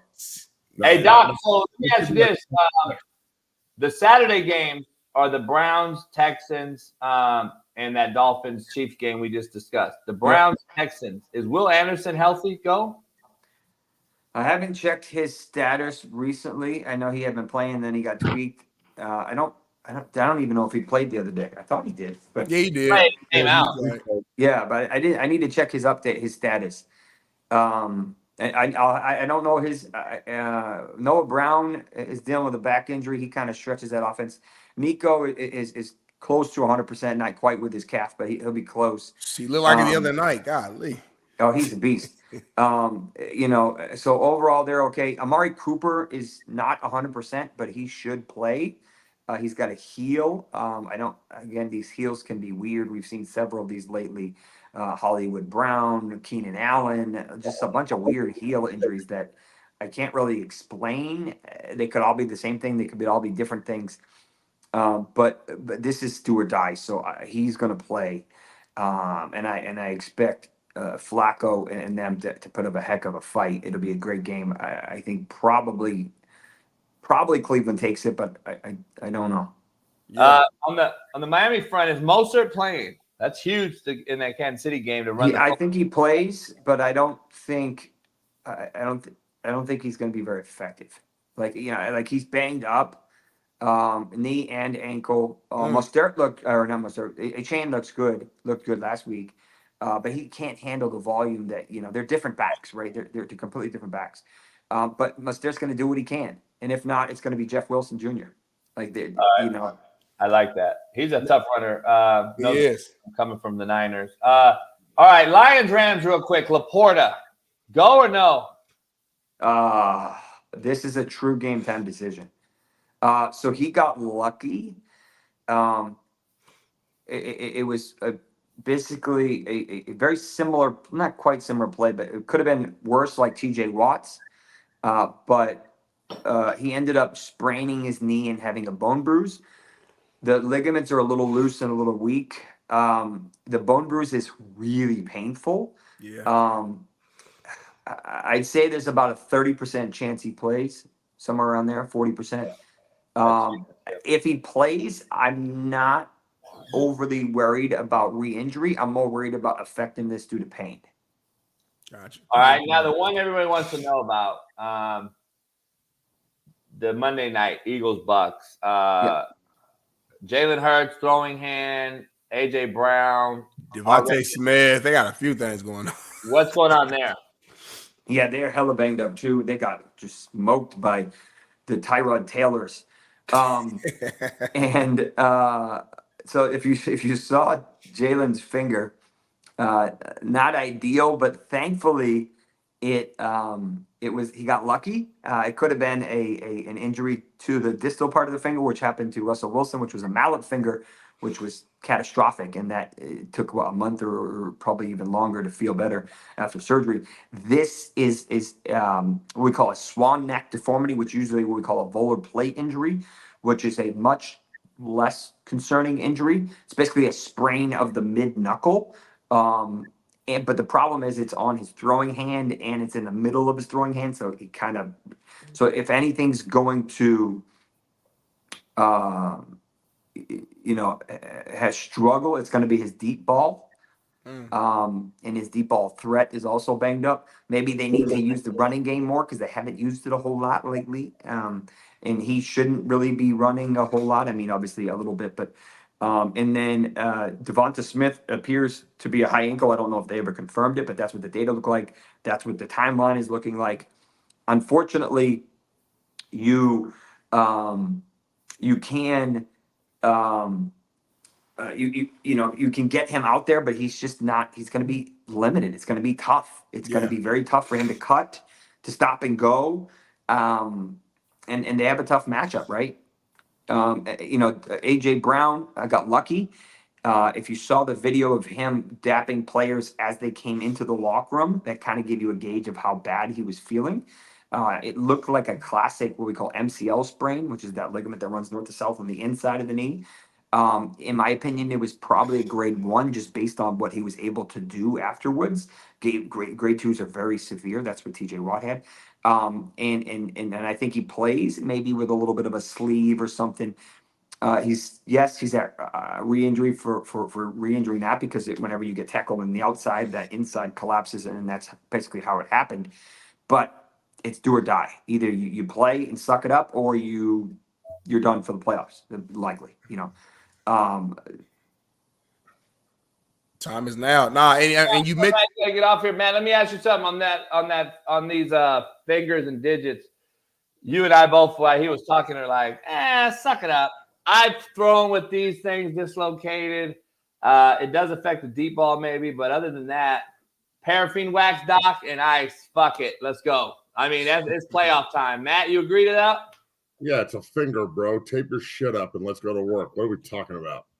I mean, come on, these fucking quarterbacks in your fingers. It is a little different as a quarterback, though. Your fingers do matter a little bit more as a quarterback. As a D lineman, I'll buddy tape that motherfucker. Hey, man, I'm the quarterback speaking here, and I say, fuck it, let's go.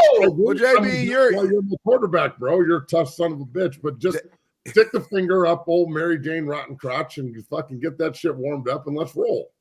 JB a little different. JB acts, JB's like a quarterback, but he has a linebacker mentality. Like most quarterbacks, they're not like you, JB. So you're a bad example to represent quarterbacks. You're like Josh Allen. Josh Allen don't give a fuck. He's diving and throwing like he doesn't care. So typical quarterbacks, hurting a finger is gonna matter for them. That's all I'm saying. And Matt, appreciate you hopping on, man. I appreciate it. We'll see you. Are you on tomorrow? No, it's Wednesday. I'm off tomorrow. I'll be back Thursday. All right, Ben, appreciate it. Later, Doc. Big Matt. Have a good one. Take care. Hey, Doc, real quick, Steve Kim joining us. We got all our Adam and Bailey.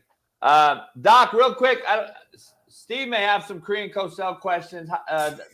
Hidden Dragon, Crouching Tiger, the knowledgeable one, the Miami Hurricane. We're back in your neck of the woods, Doc.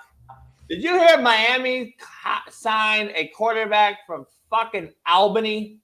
I did not hear that, but it wouldn't surprise me. These guys are going everywhere now. Steve is not pleased about the quarterback from Albany. Let me just well, that's not true. Not true. I'm assuming he's talented. If not, they wouldn't have signed him, right? Or traded him. I just don't know how you went to Albany first. If you're that good. Well, now, wait a minute. Florida State's best defensive player was also, I believe, a transfer from Albany, Jared Verse. So that's just, look, Cristobal's got to get that quarterback room right, and they probably need a bridge quarterback before Luke Nickel hits campus in a couple of years. I think he's going to be a really good player, but it's free agency. Now, look, Georgia's new quarterback or a guy that's going to compete for a job down the line is from UNLV, right? This is the age of the mercenary in college football. I mean, look, we've got two fantastic. What's your plays? What's your fantasy plays that you stay away from this week in this wild card thing due to all the injuries you know of and don't know of? Like, are you going Stafford heavy and Cooper and Nakua, or Cooper Kupp and Nakua, or are you going? I think Amari Cooper is a big play. I think he's been out for a couple weeks. I think he hits them big. I think there's a couple plays out here, especially I think Mozart's a red zone touchdown machine that he can help out in that Kansas City game if he goes. I think he plays. I think, in my opinion, you'd probably stack that Rams-Lions shootout. With Amon Ra, with Puka, probably Stafford if I were to choose one of the two. Definitely throw Cooper in there if you can afford him. And then I have to see tight ends. Kittle maybe, depending on the pricing. You lose some of the luxury of some of the guys that are, you just lost Laporta. You don't have, studs like Kelsey's not the same this year. So, it's hard to really trust him right now, especially for how expensive he's going to be if you're playing something like DFS. I think there's ways to get cute. And I haven't really looked at the whole slate yet. The injuries will play a role. I think Gabe Davis, who suffered a PCL sprain, I think there's a chance he's probably going to play. We saw James Cook have a very good, strong finish to the year. That could be a sneaky play. Najee has been doing well lately, much better than earlier in the season. Crazy volume for a relatively disappointing fantasy season. What about Chris Watson? Is he a go for his Chiefs? I think so. That team is sneaky.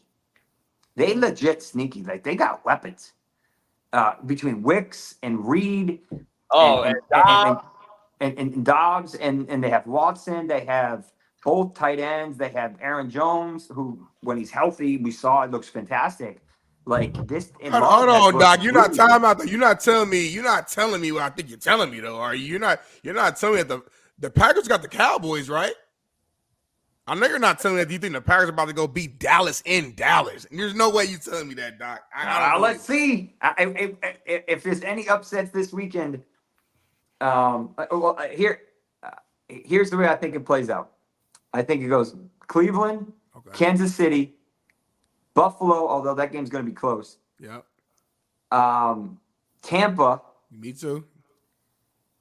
This Detroit, LA goes back and forth. This is going to come down to who had the ball last. Toss up. and then I'll go with Stafford and company. And then I think Green Bay pulls up a massive upset against Dallas. The internet will be shut down. Our views on this show might be 10,000. It's gonna be crazy. No, you're right. Hold on. It's in Green Bay. Oh, because they won the. Right? Am I right? Am I wrong? No, it's in Dallas. It's in Dallas, or is it? Hold on. No, time out. Because it's at home. It's in Dallas. Who won the division? Dallas is 2 seed. Yeah, well, Philly lost. So Cowboys won the NFC East. Right. So it is in Dallas. Yeah. And we know Cowboys are way better at home than they are away. It'll be interesting to see. It's like one game, I think, at home this year. I think by seeding, though, the Rams would be the upset of pick of the week because of their seeding. But I think the Rams boat raced Detroit, to be honest. I think the Bucs was the upset of the week. Baker's been struggling the past couple weeks. He's banged up. He had a rib injury. He's got a knee injury. But the Bucs are the higher seed. Yeah, I mean, the Bucs are the higher seed, but if you look at the Bucs were up 6 weeks ago. Were what, like 4-7 or something? Yeah, they're the highest seed because they play in the NFC South. It's not. They play in a garbage division. Yeah, that doesn't mean. I mean, the Eagles free fall the past month too. So they don't even have a parachute right now. It's a crazy playoffs. Let's just say that it's a crazy year. A lot of parity. Well, Doc, I appreciate you hopping on. I know we were off last week. We got to get you back next week on normal schedule so we can get our especially after this wild Monday night game is going to end. We'll have you right after that Eagles game. So hopefully there's no major catastrophic injuries and we can see some good football for the rest of the way out through the playoffs, through the Super Bowl. But we'll see. I got to get your pick next week after you see this first round. We're gonna do a pick 'em deal, and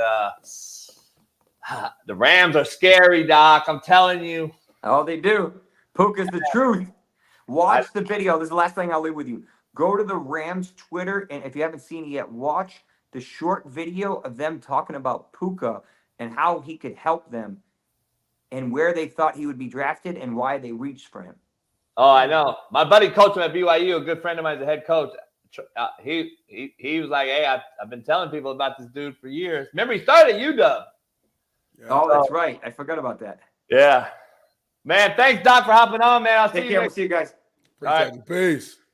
Steve, man, what up? Apologize. We had all these different timings thing with Matt and everybody. All right, your thoughts right out the gate last night's game. We got to watch it here in Football Palooza. I should have texted the board the adjustment earlier. What are you thinking about that game after watching it? Well, Michigan, I'm going to be saddened as a college football coach that Harbaugh has probably coached his last game. He's a character. You either hate him or love him. I think he brings some real personality to the sport. He's such an odd guy, but the guy can coach football. And the one thing that I really got out of that game and watching Michigan for the last couple of years is he's gotten a bunch of guys. It's a veteran-laden team, which is kind of rare. But these guys love football. They actually play for the program. They play for one another. And, I hear all these Miami fans talking about, well, they play Mario Ball, Steve. What do you think about that? They do the same thing Cristobal does. And I said, right. We have a bunch of prima donnas that leave to be fifth-round draft choices. Culture matters. And until you get 75 to 80 guys to truly buy in the way Michigan does, it's not really so much even about the style of play or offense. And Michigan was the more physical team. And we were talking about this, Coach, and you did the video, how Washington did not begin the game understanding we have to make J.J. McCarthy beat us and take some chances outside, and how they allowed themselves to get gashed those first two drives. Bad alignment and then bad run fits. And then Donovan Edwards, who has not been that explosive this year. If you actually look at his runs this year, he's really been a guy that's been a plotter, lost a lot of his carries, but he looked like Eric Dickerson the first 10 minutes of that game. And then as it relates to Penix, his internal clock was really sped up because he was getting harassed and he got hit a lot. Missed reads, missed throws. He had shots downfield, and they could never really capitalize even when they got that game stabilized for about 2 quarters. I mean, it was only 17-10 at halftime. It almost felt like it should have been a 17-point lead for Michigan. And then they come right out of the halftime with an interception. So once again, the more physical team won the game. And Jim Harbaugh leaves as a conquering hero. The prodigal son has done his job. Look at what he's done the last several years. It was a rough start. He had to run right into the Ohio State buzzsaw when they were as good as they've ever been under Urban Meyer. But he leaves with a 3-game winning streak over the hated rivals, 3 straight playoffs, and a national title. I don't want to hear any more that Jim Harbaugh's never won a title and therefore he's not an elite coach. Folks, he's been an elite coach since he led San Diego to an undefeated season. That's the reality. Hey, I got to get your take. I heard your take with Whitlock, and Smitty and you agree on this. And I want to be the debater on this one today. I'm not going to be the Whitlock today, but I'm going to be something in the middle. Jameis Winston, the crab eater, we love. It's my guy. I think we all three agree we like the guy. I think he's different. We like him for being different. Shannon Sharp's come out and said he should be cut immediately. Whitlock's kind of on the same sentiment. Steve, you are on the other side of the fence. Explain yourself to the whole thing about what happened and why you defended him.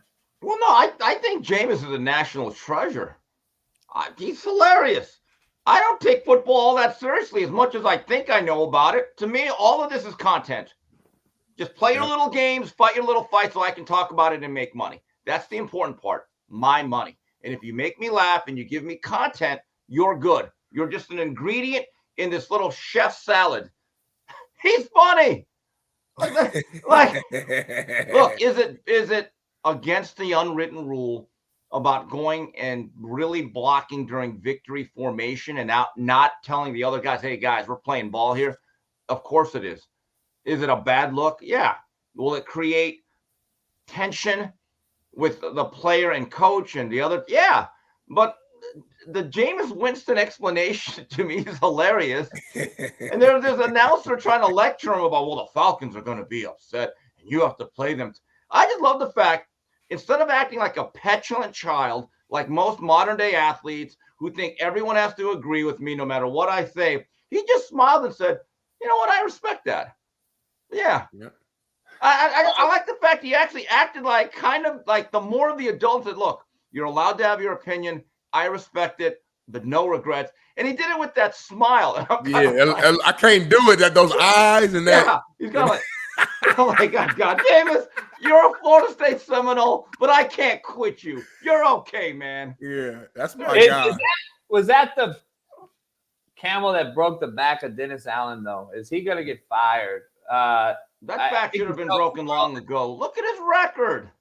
He may not have any control either, though. Okay, but I'm not going to lie to you, Coach. There may be some frustration on Jameis's part also, because I know you as the president of the Derek Carr fan club, are the Saints any better or worse than Jameis Winston or Derek Carr? Be honest, Coach. Same. Right. There may be a lot of players in that locker room that are probably thinking, man, why didn't Jameis get a shot this year? And they love Jameis too. The whole locker room has been on Twitter and online. Cam Jordan, everybody defending him and backing him. I think Smitty gets a little hypocritical here. He's going against the grain on me. I just had this discussion yesterday, and he said, "Oh, you can't play the backup. He don't make no money. He don't make the money."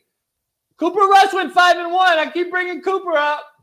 There's a difference, though. Jameis has been a long time inconsistent starter.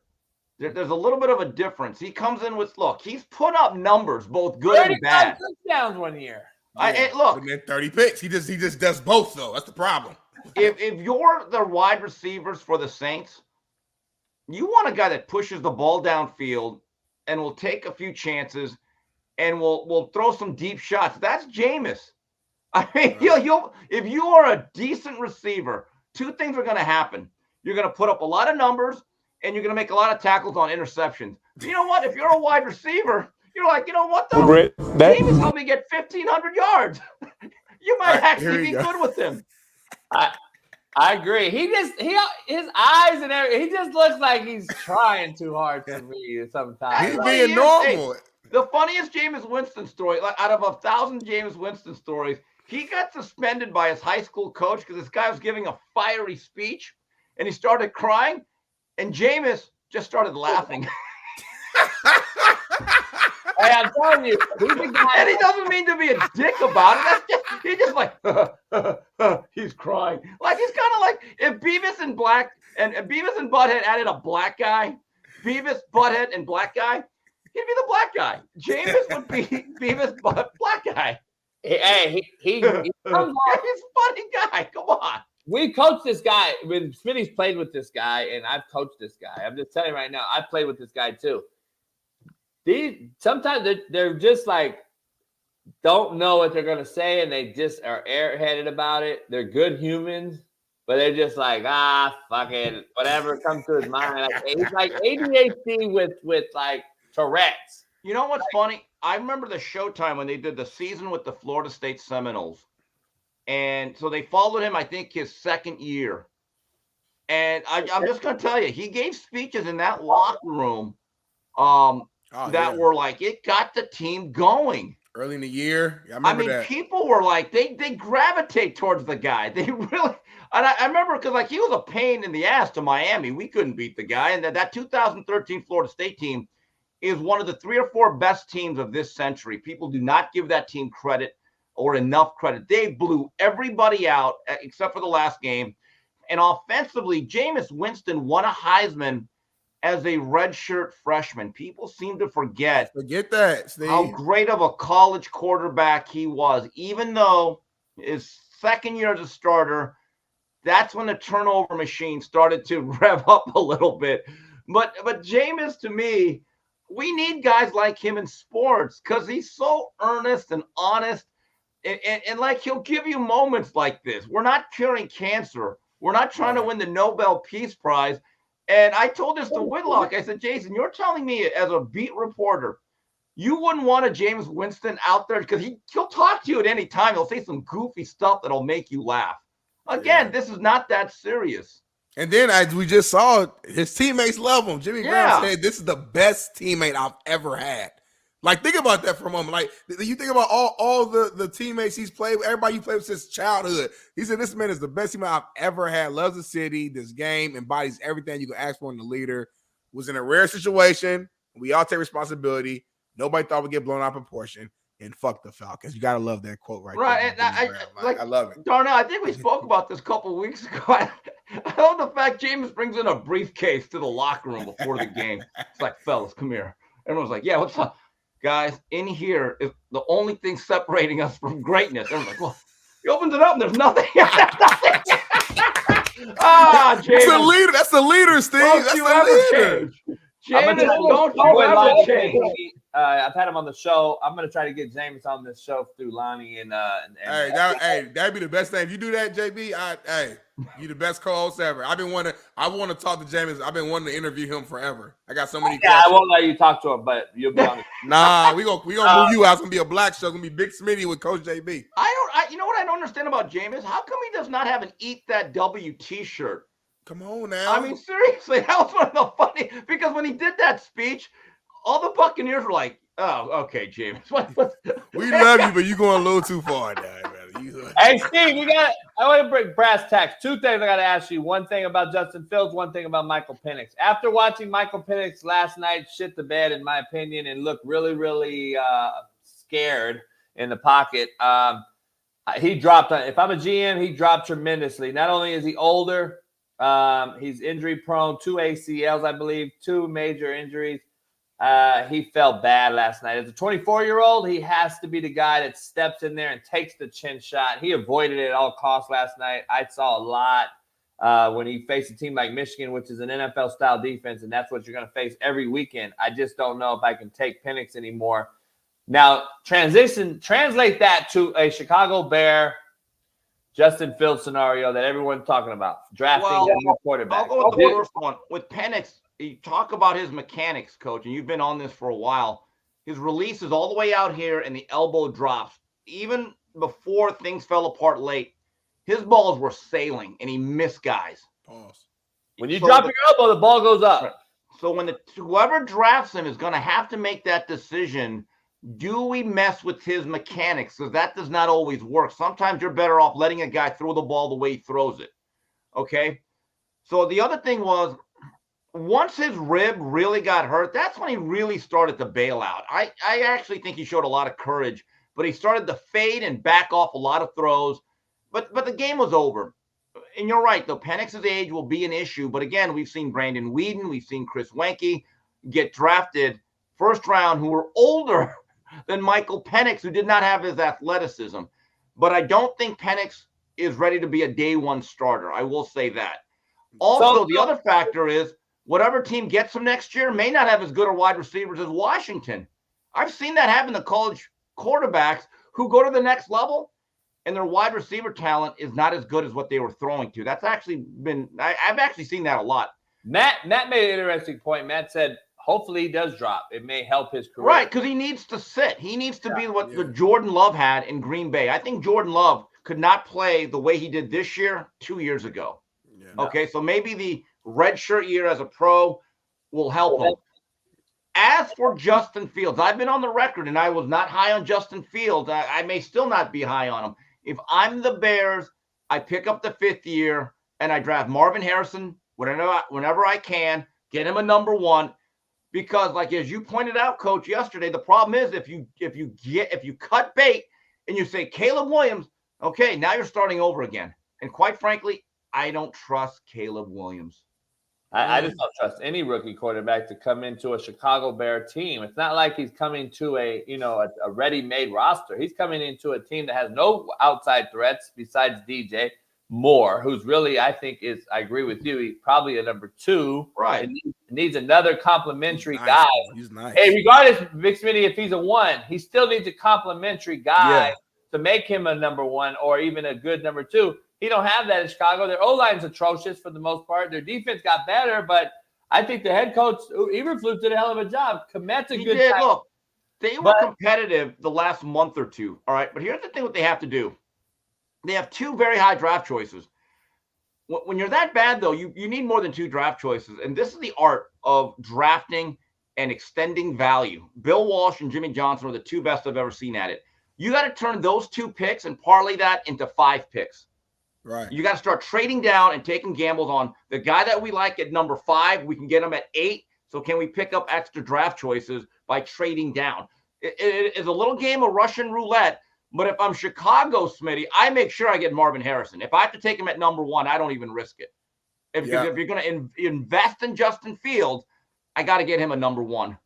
I agree 1,000%. I agree with everything you just said, Steve. Being devil's advocate, though, like, don't you believe that the safe decision from a GM executive standpoint would be to just go ahead and draft Caleb? And when I say safe, meaning that they've already a couple years ago, they already passed up, on Mahomes for Trubisky. Right. They jacked that up. Now they're, everyone's is not everyone, but most people believe Caleb Williams is a lock to be that next great quarterback. Let's say he is what everyone believes he will be, and you decide to stay with Justin Fields. Everybody's fired. Everybody's fired. So from a job security standpoint, I do believe it's safer. It buys you time if you go with Caleb Williams, because now his rookie season, okay, let's say you go 8-9. All right, he's a rookie, so you'll get that year. So now it's like you're buying yourself an extra season or maybe even 2 to like possibly get it right. Versus if you stick with Justin Fields, you guys better perform next year. And if you don't, I feel like it's like, man, everybody's going to get let go. So it's a sticky situation. Hey, Steve, I'll be honest. If I was looking at this thing and I'm looking at like, okay, what's the best way to get better as a team? Keep Justin Fields because he's played 3.5, 4 years now.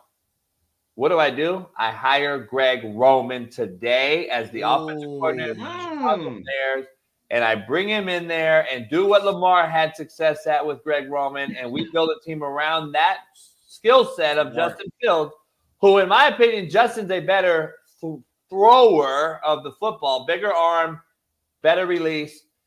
I don't think he's dynamic as Lamar, but I think he could be a guy you can run around with and create an offense and slow it down for him. Like, let's sprint him out, give him a 1-2 high read. Let's make sure he's not just sitting in the pocket, because when he runs, Steve, he runs because he doesn't see what's happening as well as a lot of others, because he's being forced to be thrown to the wolves so quickly on a bad roster. So if you control things and say, all right, 1-2 smash concept, we're going to look for this, and then we're going to run the shit out of triple and run the ball and throw to the good tight end. You know what I do? I draft Brock Bowers, and I draft fucking a lineman. and then I'd see what happens in a trade maybe with Washington and try to get Harrison and kill the draft like the Jets did a few years ago.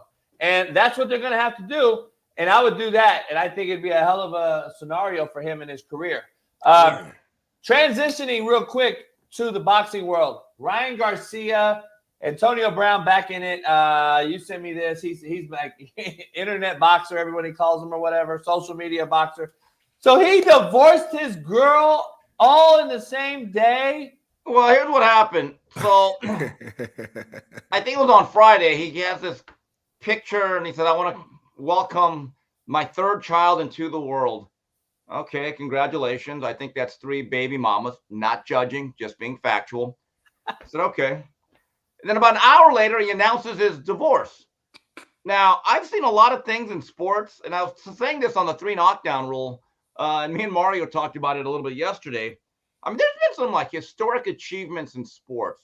Eric Dickerson's 1984, the Cal Ripken games played streak, Joe DiMaggio's, 58-game hit streak, Kobe Bryant 81, Wilt Chamberlain 100, Carl Lewis winning 4 gold medals in 1984. But I think announcing the birth of your child and then your divorce from that same, I'm assuming that's the baby mother, in the same hour, that's got to be some sort of unbreakable record. I mean, when you discussed Antonio Brown with your life behavior, I'm not saying that's rock bottom. Boy, I don't know how much lower you can go than that. Ugh. Well, Tyreek Hill has 5 baby mamas in 1 year, and his kid running around the house with a match burned down. All right, are we sure that's his kid and not his version of Left Eye Lopes? I don't know about that. Let's see if Hard Knocks on HBO talks about that. I heard they're avoiding that at all costs on. They are. They haven't. They act like he doesn't exist now on Hard Knocks. By the way, I don't want to digress, but hey, Dolphins. On that last interception, I love these people say, "Well, Chase Claypool ran a poor route." Right, he's Chase Claypool. When the Bears get rid of you, you shouldn't get picked up by anybody else. That's what you get for getting Chase Claypool, that fashion model. You're right. And then Ryan Garcia did not help himself because, and Darnell, we talked about this. We DM'd each other about it.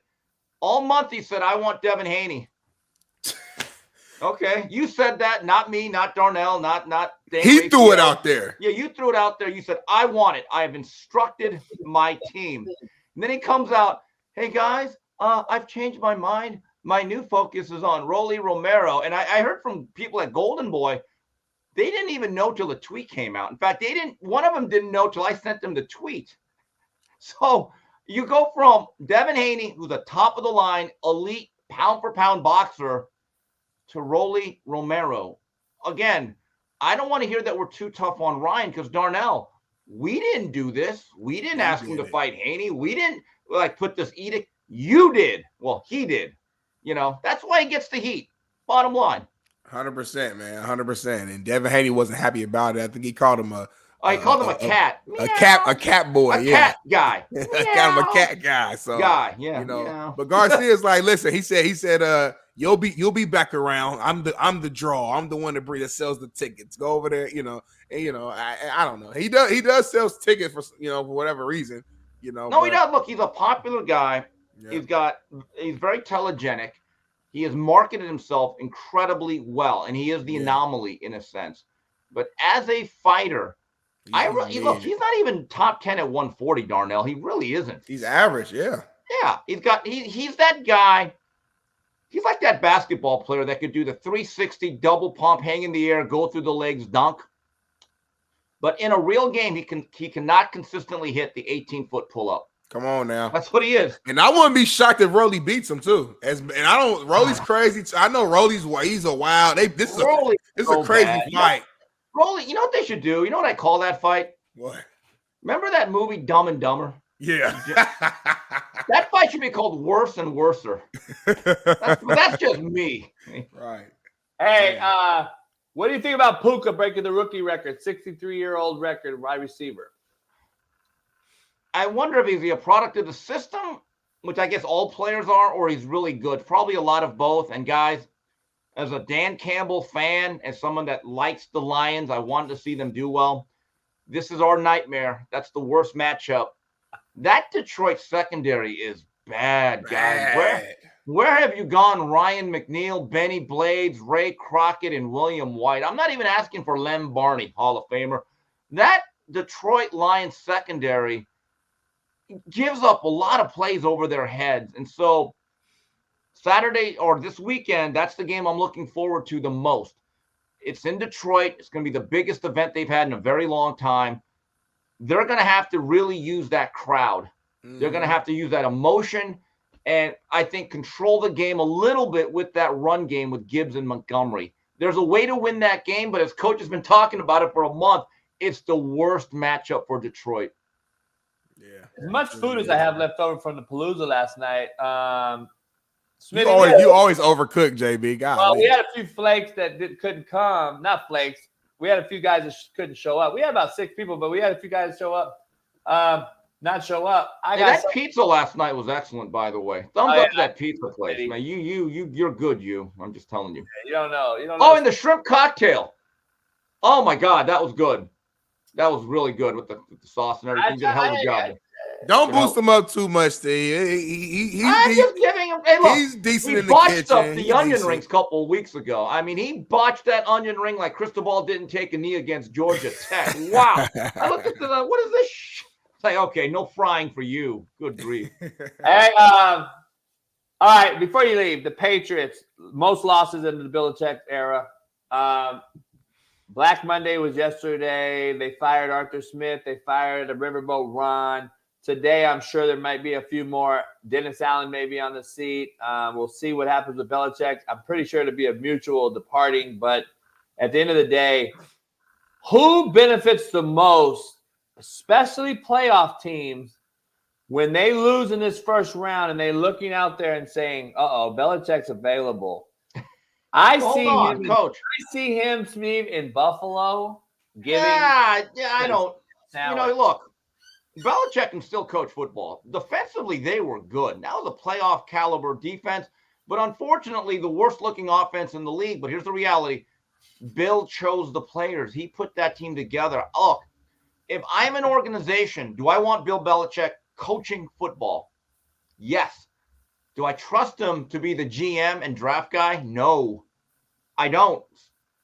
So that's the question. Look, if I'm the Chargers, it's got to be Harbaugh. He's young. He's got buzz. And with that roster and with that quarterback, Harbaugh will have that team as a threat within a year or two. I still remember how quickly he turned around Alex Smith and the Niners. The ingredients are there for the Chargers to win immediately, especially if they stay healthy. The problem with Belichick is the way he drafts on offense. Guys, look up the last 8 drafts offensively. It's a mess. It's terrible. I don't trust the guy to pick out the groceries. I'll let him cook. I just don't let him go to Vaughn's or Alpha Beta or whatever. Out of those 8 years, though, 6 of them were with a guy named Tom Brady. Like, how does that skew your picks when you right? But hold on, Brady got no. But wait a minute, Coach. Brady got very, very frustrated with the lack of threats outside, even his last couple of years. He kept going 8-yard hitches all the time. Look, Brady had issues. I'm just telling you, and I also believe, and I've told you this since I read the book by Seth Wickersham, that Robert Kraft, if it was up to him, would have never let Brady play a single down in any other uniform. He would have rather gone 4-12 or 4-15 or whatever, with Tom Brady never being anything else but a Patriot. But the way that went down, this is just my opinion as an extreme outsider, there is still lingering tension, if not anger, from Robert Kraft to Belichick saying, you made us get rid of Brady. That should have never happened. That's just my view of it. And then the fact the team has gone downhill does not help him. Yeah, I agree. All right, before you leave, what is your favorite playoff picks this weekend? We just talked about with Dr. Jesse Morris, -18 in Kansas City. It's 78 in Miami right now. How much of an effect does that have? A lot. And not only that, Miami's banged up. They've lost both edge rushers, Jalen Phillips, Brandon Chubb, Rock. They're both out. So I mean, that team is depleted. To be fair to Fancy Pants McDaniels. And by the way, McDaniels, wear some sweatpants on the sidelines. This is not a fashion show. God, it just bugs me. But anyway, they're a banged up, depleted team, and it's going to be cold weather. And I think, again, Kansas City's at least at the home field. They're kind of more or less used to it. So it's going to be 16-11 with the officials or whatever, 17 or whatever they get. So I'll take Kansas City. Here's the storyline that I found it incredible. Mike McCarthy's coaching for his job. The guy wins 12 games every year, and if he loses, he's gone. I don't get it. I don't get it. It's all about expectations, though, Steve. You're supposed to win, I guess, after 30. I agree, but why is McCarthy being punished for 30 years of the Jimmy Johnson curse that Jerry Jones created? I mean, did Jerry have these expectations for Chan Gailey, Dave Campo?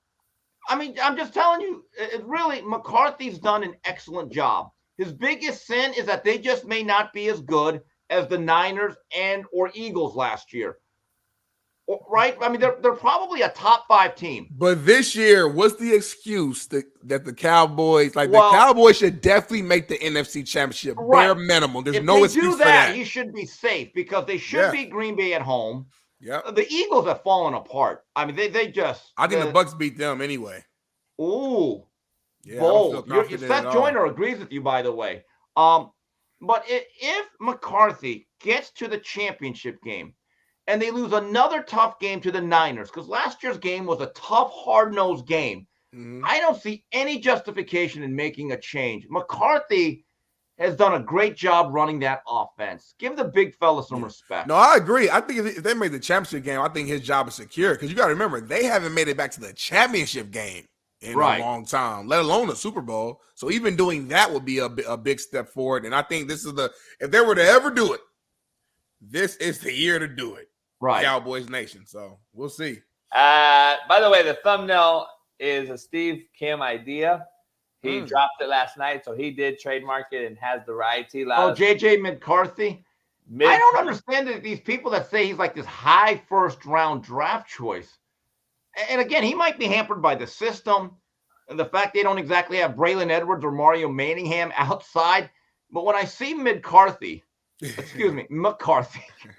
see a guy. He's solid. He's serviceable. He fits the system. He's a jag.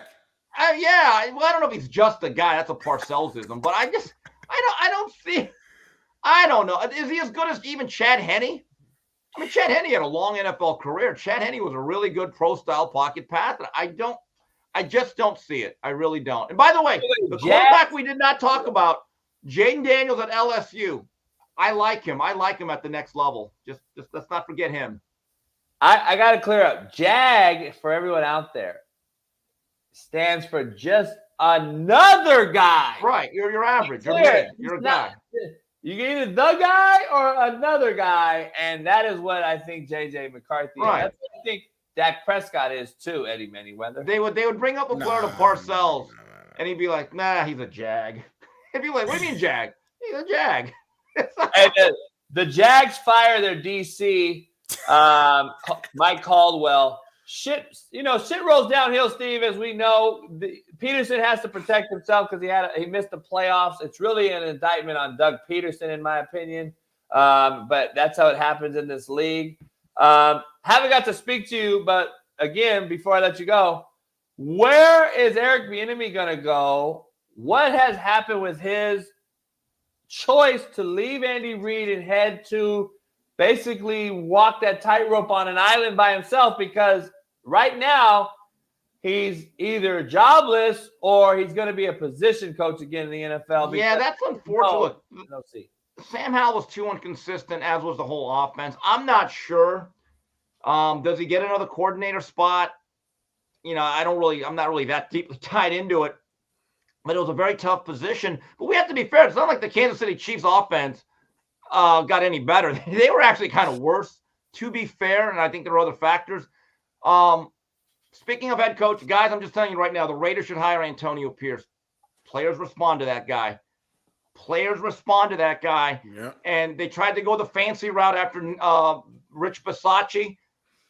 I'm just telling you, I don't want to see any more Brandon Staley types head coaching, if they have not paid their dues. Antonio Pierce is a football man. He's a football guy. The Raiders played hard for him. The players, I think, really want to play for him.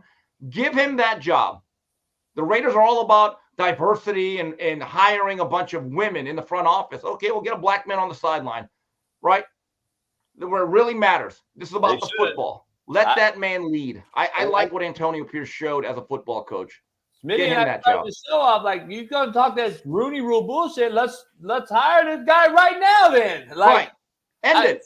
To your point, when is the hire made? Like, to me, the longer it goes by without making the call, then the less AP should be interested in staying. Because in my opinion, that's what happens, man. I've talked to Marvin. I've talked to Marvin about these things and different black coaches that take the token interview.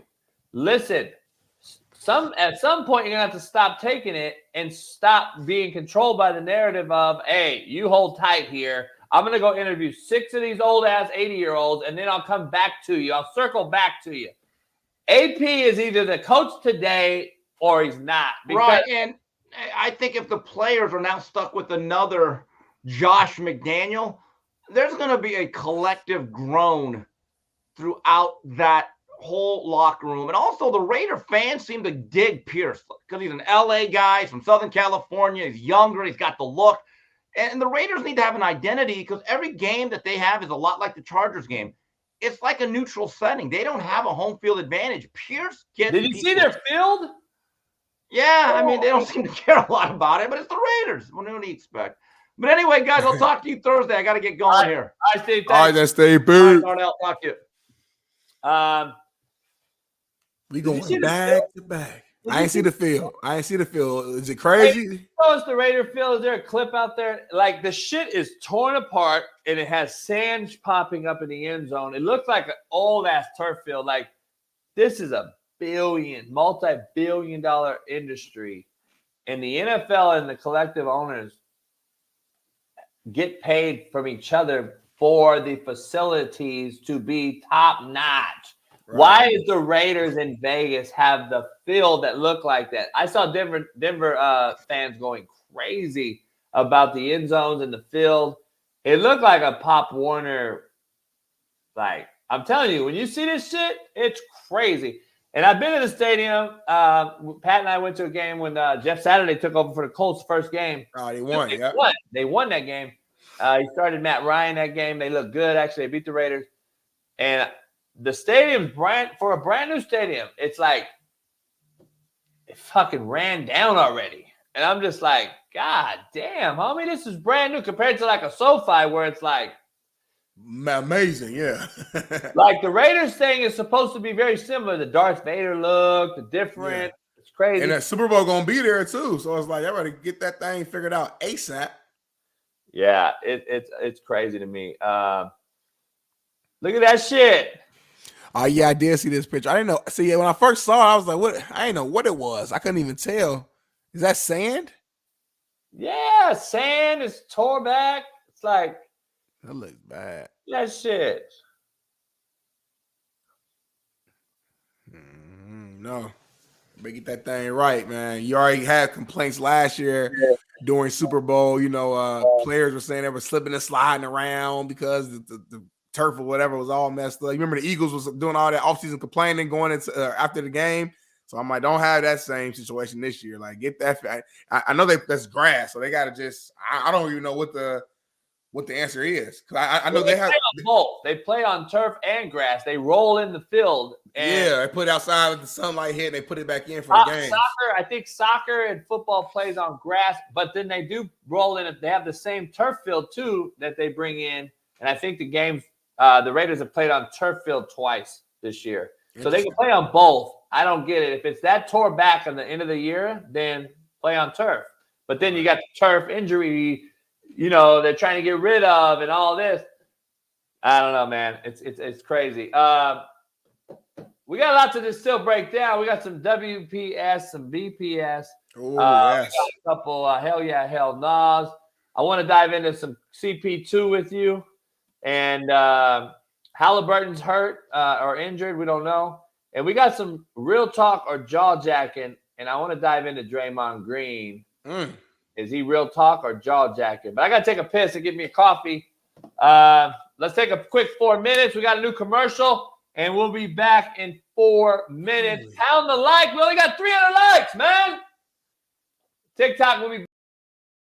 I think everything going on with Zach this year, I've had dogs my whole life. My first dog that I really had was a golden retriever when I was in 9th or 10th grade. And that dog I had till I was like 30. So I just became a big golden retriever pet owner just because, everybody gets into a certain breed or a certain kind of dog. And for me, having kids and things like that, they just kind of became family members. And so I've had them for, over 30 or 40 years now. And I've always done more than one. I see you have a couple yourself. I just think it's cool when they have a companion, and so I think it helps them out and keeps them, their spirit up. And so, yeah, I've always been a dog person. This year, I just decided to take Ben out with me, not for the intention of social media or anything like that, but just kind of having my guy with me. And I did it the first time out to Seattle for Oregon, Washington.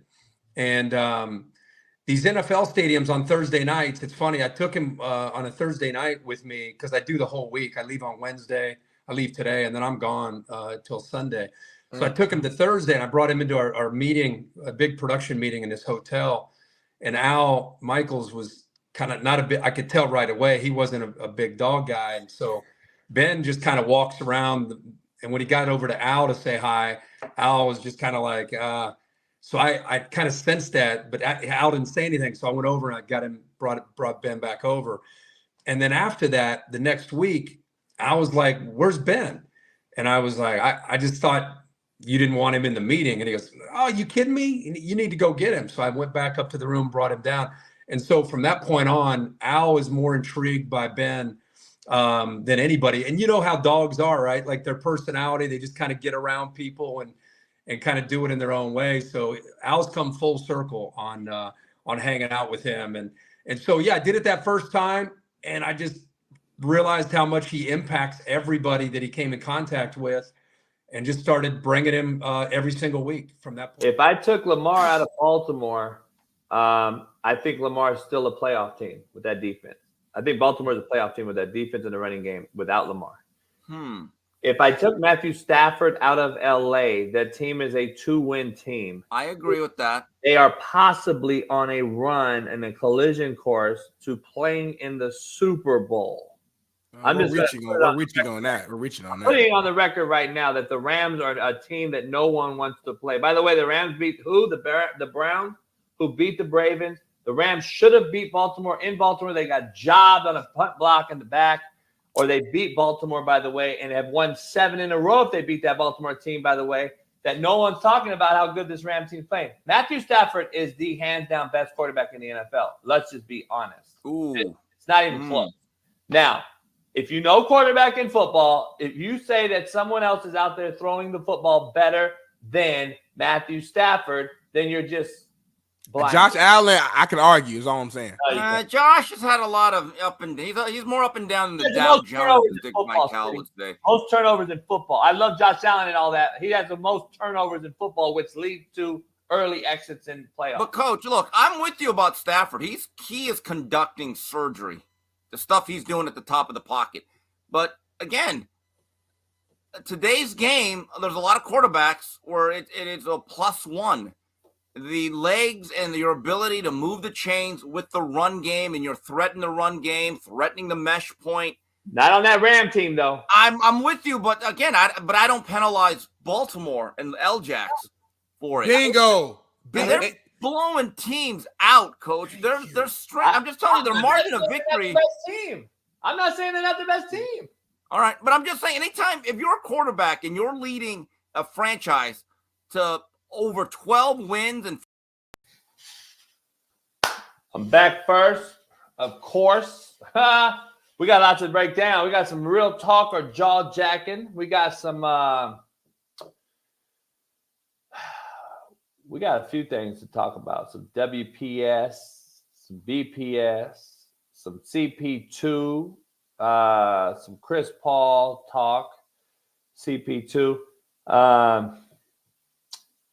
JJ McCarthy had this to say. I don't know if you got to see this or not.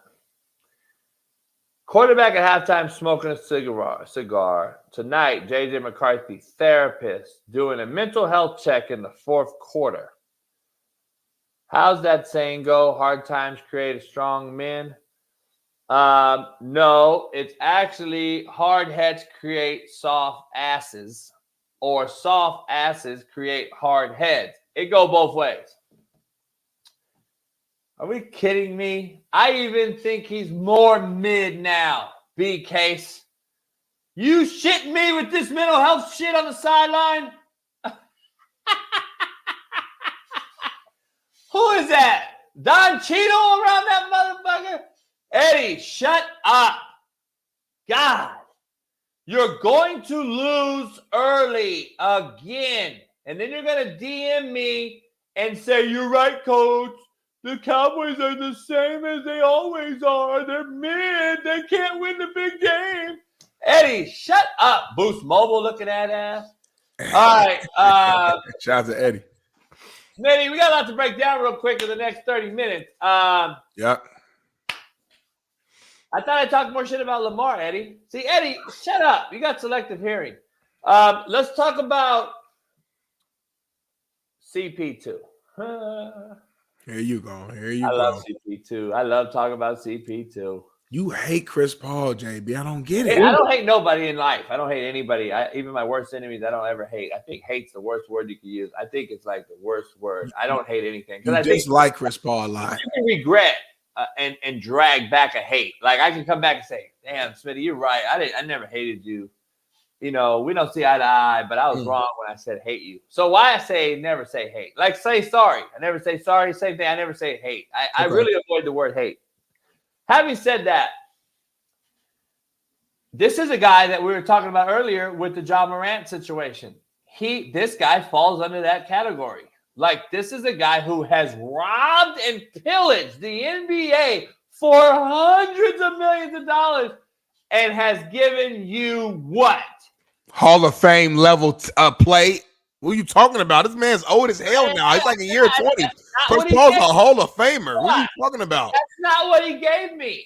You didn't answer my question. I just said he's robbed and pillaged the NBA of hundreds of millions of dollars to give my team what? He has given Houston Rockets what? Playoff victories. Again. He sold tickets. Sold all types of tickets, especially prime CP. At the end of the day, we're talking about business. We're talking about ROI, return on investment. That's what we're talking about right now, right? So you can't tell me those Hornets teams, young Chris Paul with David West and Tyson Chandler, taking them to the playoffs. You tell me they didn't sell way more tickets in New Orleans because of Chris Paul being there? You sound crazy. Go do your homework, JB. Go back and watch some early years of Chris Paul basketball. And you keep mentioning the Houston Rockets. That was the best Houston Rockets team that I've seen since fucking T-Mac and Yao, and they might be better than them. If we keep it all the way 1,000, they were one game away from knocking out the eventual champions, the Golden State Warriors. So what are we talking about here, bro? Why did they not win? I understand he don't have a ring, so that's gonna always be the thing. But I know Charles Barkley ain't got no ring. I know Reggie Miller ain't got no ring. I know Patrick Ewing ain't got no ring, and we don't diss them the same way. So all I'm gonna say is keep that same exact energy with Chris Paul, and keep that same energy and push that to some of those legends, those OGs who you watch, who you looked up to, JB. That's all I'm saying. Keep it 1,000 with it. Keep it real. Let me keep it 1,000, Mr. Facts. That's a fact. I'm gonna add that too at the end. No, it's not a fact, and here's why it's not a fact. Those guys that did elude a ring, guess what they did do? Play. Charles Barkley played every single night, and he gave it his all, and he was the most dominant power forward in my lifetime, in my opinion. Number one. Number two, CPT's never there. CPT choked off. You know why Houston didn't beat Golden State? Because he didn't play. He fucking bitched out again. You know why? Because he's a bleeder. He's a bleeder. He's not a scabber. He's a bleeder. That's all he does is bleed. He can't do anything. Whoever puts this guy in their top 5 point guards of all time needs to be evaluated and go get the mental health specialist that J.J. McCarthy got on the sideline last night, Don Cheadle. Don Cheadle needs to go be J.J. McCarthy and CP2's mental therapist. And if anyone out there thinks that CP2 is a top 5 point guard, is an absolute loser. He's definitely there's definitely a strong argument to be top 5, but I will say this: if he's not top 5, he's definitely top 10. And don't lie. Don't do your mouth like that. I don't have him. He ain't top 10. Name me 9 point guards right now. You can't tell me Chris Paul ain't a top 10 point guard of all time. You can even Google search it because I know I'm putting you on the spot. Ain't no way you tell me there's 9 point guards that you feel real good about. Like like, nah, these 9 are definitely better. Just definitely better. Like not even a conversation. There's a lot, I would say. There's a lot of guys. Like I know you got Big O, you got Magic Johnson. You could argue. I wouldn't even say Westbrook, Isaiah Thomas, Steph Curry. I'm not ever going to call him a 2 guard. I call him a 2. So that's kind of like. He wasn't like a shooter though. Allen Iverson was a scorer. Mid-range, gets to the bucket. He's not a point guard though. They had Eric Snow as the point guard. You know that. Come on, baby. I mean, but still, who's really the point? Like, Eric Snow was the point. I'm sorry. So, let me ask you. Let me just go down the line real quick on this CP2 thing. Are you putting him above Magic? No. All right. Now I'm just real quick. I just want to get your said top 10. Are you putting him above Oscar Robertson? No. John Stockton? Can we come back to him, please? Can we just come back to him? Racist. No, all come back. Just come back. Isaiah Thomas. No. Steph Curry. No. Steve Nash. No, because 2 MVPs. Jason Kidd. No, because defense and Jason Kidd did lead his team to the finals. Gary Payton.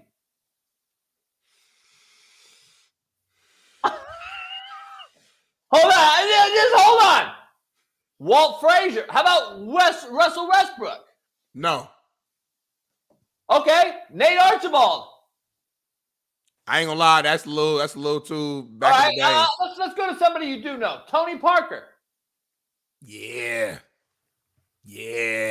Tony Parker was really good, but he also played with Greg Popovich, fucking Manu Ginobili, Hall of Famer, Tim Duncan, best power forward of all time. Put Chris Paul on the Spurs team, he has the same rings. Do you even put him above Kyrie Irving? Yeah, I do. You got to. Well, hold on. It's 2 separate conversations for me. Do I think? So it's a better conversation. It's a greater conversation. Let me explain real quick though. Like if you just last co-host fired, but go ahead. If you throw what? Explain it to me later. If you throw Kyrie on the court, like if you say, hey, Kyrie on the court, pickup game, Chris Paul pickup game, who I like better? You know I like Kyrie. Like he's getting busy. Like that ain't even. But when I think about overall, it's just tough. Fuck. He's not, dog. If it's this tough, he's not a top 10 guard. We're making your point. All right, hold on. Even all right, Kyrie, you right. You know what? I overthought it. Kyrie, I can't say him above Kyrie. I'm thinking about Kyrie. I'm like, don't you? He ain't above Kyrie. He want to be above. Right. He got the chip. He made the shot. He got the shot. I'm tripping, y'all. My fault, chat. I'm tripping. The shot it came to my head and when I made it. No, so number 8. Billups has a Finals MVP. No, hold on. Stop. Whoa. Now we getting crazy. Now we getting wild. Now Chris Paul is better than Chauncey Billups. Stop. You better stop it. Stop it right now. Stop. Who has a Finals MVP? This motherfucker. Stop. Who has a Finals MVP? Andre Iguodala. No, we're talking about point guard. Nah. I'm just saying. But my point is, fucking Iguodala got MVP. That don't mean he's a fucking Hall of Famer. Homie, this is a point guard. I'm just saying. The point is, Steve Nash got 2 MVPs. Is he better than fucking Kobe? Hold up, you're moving the needle. We're talking about point guards. You moving my point though. I'm saying, it's not. MVP don't. What the fuck that mean? He's a point guard. He has a Finals MVP. What do you mean? Your guy doesn't. Chauncey Billups is not better than Chris Paul. You know who I take over at CP2? He would tell you that. I take Rondo all day.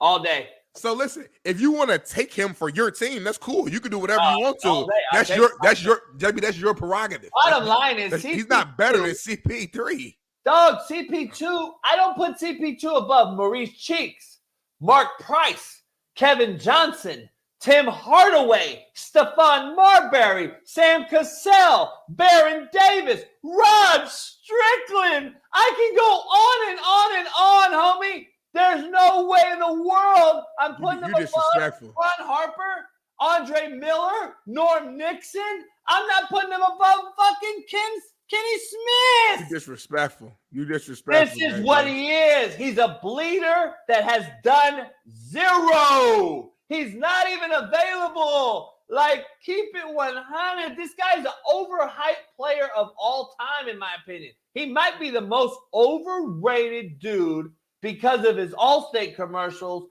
and what we see relevant. That's lately stuff though. Hold on, bro. Like that's what I'm saying. Chris Paul been popping before a damn. You never even saw Rod Strickland play. He been popping before a State Farm commercial. I know Rod Strickland. What you mean?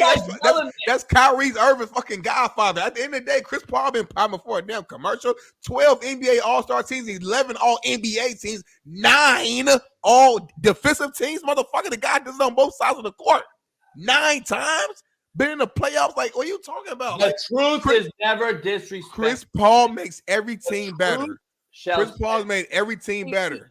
The truth will set you free. It's never disrespectful to tell the truth. Up until this point, Chris Paul's made every team he's been on better. No, he hasn't. Yes, it's a literal fact. The Suns were a perennial non-playoff team. Chris Paul literally gets there. They go straight to the NBA Finals. They went to the final with Amari Stoudemire now. What are you talking about? No, they did. You liar. You liar. They ain't missing no NBA final. Now you're lying on the show. I'm not allowing that on if I'm a part of this show, we telling facts. We're not gonna come on here and lie. They ain't gonna no fucking finals with Amari Stoudemire and Steve Nash. They never made it there. And I'm saying the recent Suns, Charles Barkley, those teams were better than this. I'm talking about the 90s. I'm saying the Suns. I'm talking stay recent. The Suns were horrible. Literally, they add Chris Paul. They go to the NBA Finals the next year. Yeah, they lost to the Bucks, yes, but they went to the NBA Finals, and all they did was add Chris Paul. They were not horrible. They missed the playoffs. What the fuck are you talking about? They missed the year before they were in the playoffs. They act like they were on a 10-year Clipper run. No, they weren't. They were still a relevant team. How you relevant? You ain't making the playoffs. Devin Booker hadn't made the playoffs before that. They missed the playoffs. Look it up. It's Googleable. I'm not just making it up for my health. They missed the playoffs. 1 year. They went into the bubble. They got hot, and then they missed the playoffs still. Chris Paul gets there the very next year. They go to the NBA championship. My argument is that wherever Chris Paul goes, the team gets better. That's my argument. That's what I'm trying to say. The bottom line is I just named 15 guards better than him. You did not name 15. You named 15 who you would take. He's not a top 10. No, you named 15 that you would take. Over CP2? Penny Hardaway ain't no point. Penny Hardaway, you call him a point guard? Penny was a point guard. What are you talking about? You got these players that's like kind of like 50-50. Penny was a guard, Penny's like a 2, bro. Penny's 6'4", 6'5". I love Dyson, and I just agree to disagree. Onions and like. Hey, Smitty, you like onions, bell pepper? You like all I know is Chris Paul is in the all-time assist list. A guy averages 17 and 10 for his career, and that's including the down years he's had. That's mid. That's mid. And hold on, and that's including the down years he's had over the last few years. The guy's a perennial playoff contender. Yeah, he ain't got no ring, but he's been to the championship. Every team he gets on, he gets better. 9-time all defensive team, bro, as a point guard. Like he's locking, and Chris Paul's prime, he's locking other point guards up. That's what he's doing. Penny Hardaway 6'7", point blank period, bro. 6'8". By the way, he's not 6'4". That's what I'm saying. Tall. That's what I'm saying. He's taller than a motherfucker. But I guess Magic was like. You remember Magic Johnson? He was 6'8". But Magic play style was like true point guard. Is what I'm saying. Penny was Penny got buckets. Like Penny was. That's what I'm saying. Like there's some guy like his entire career, like AI. I don't know. I can't really call AI a point.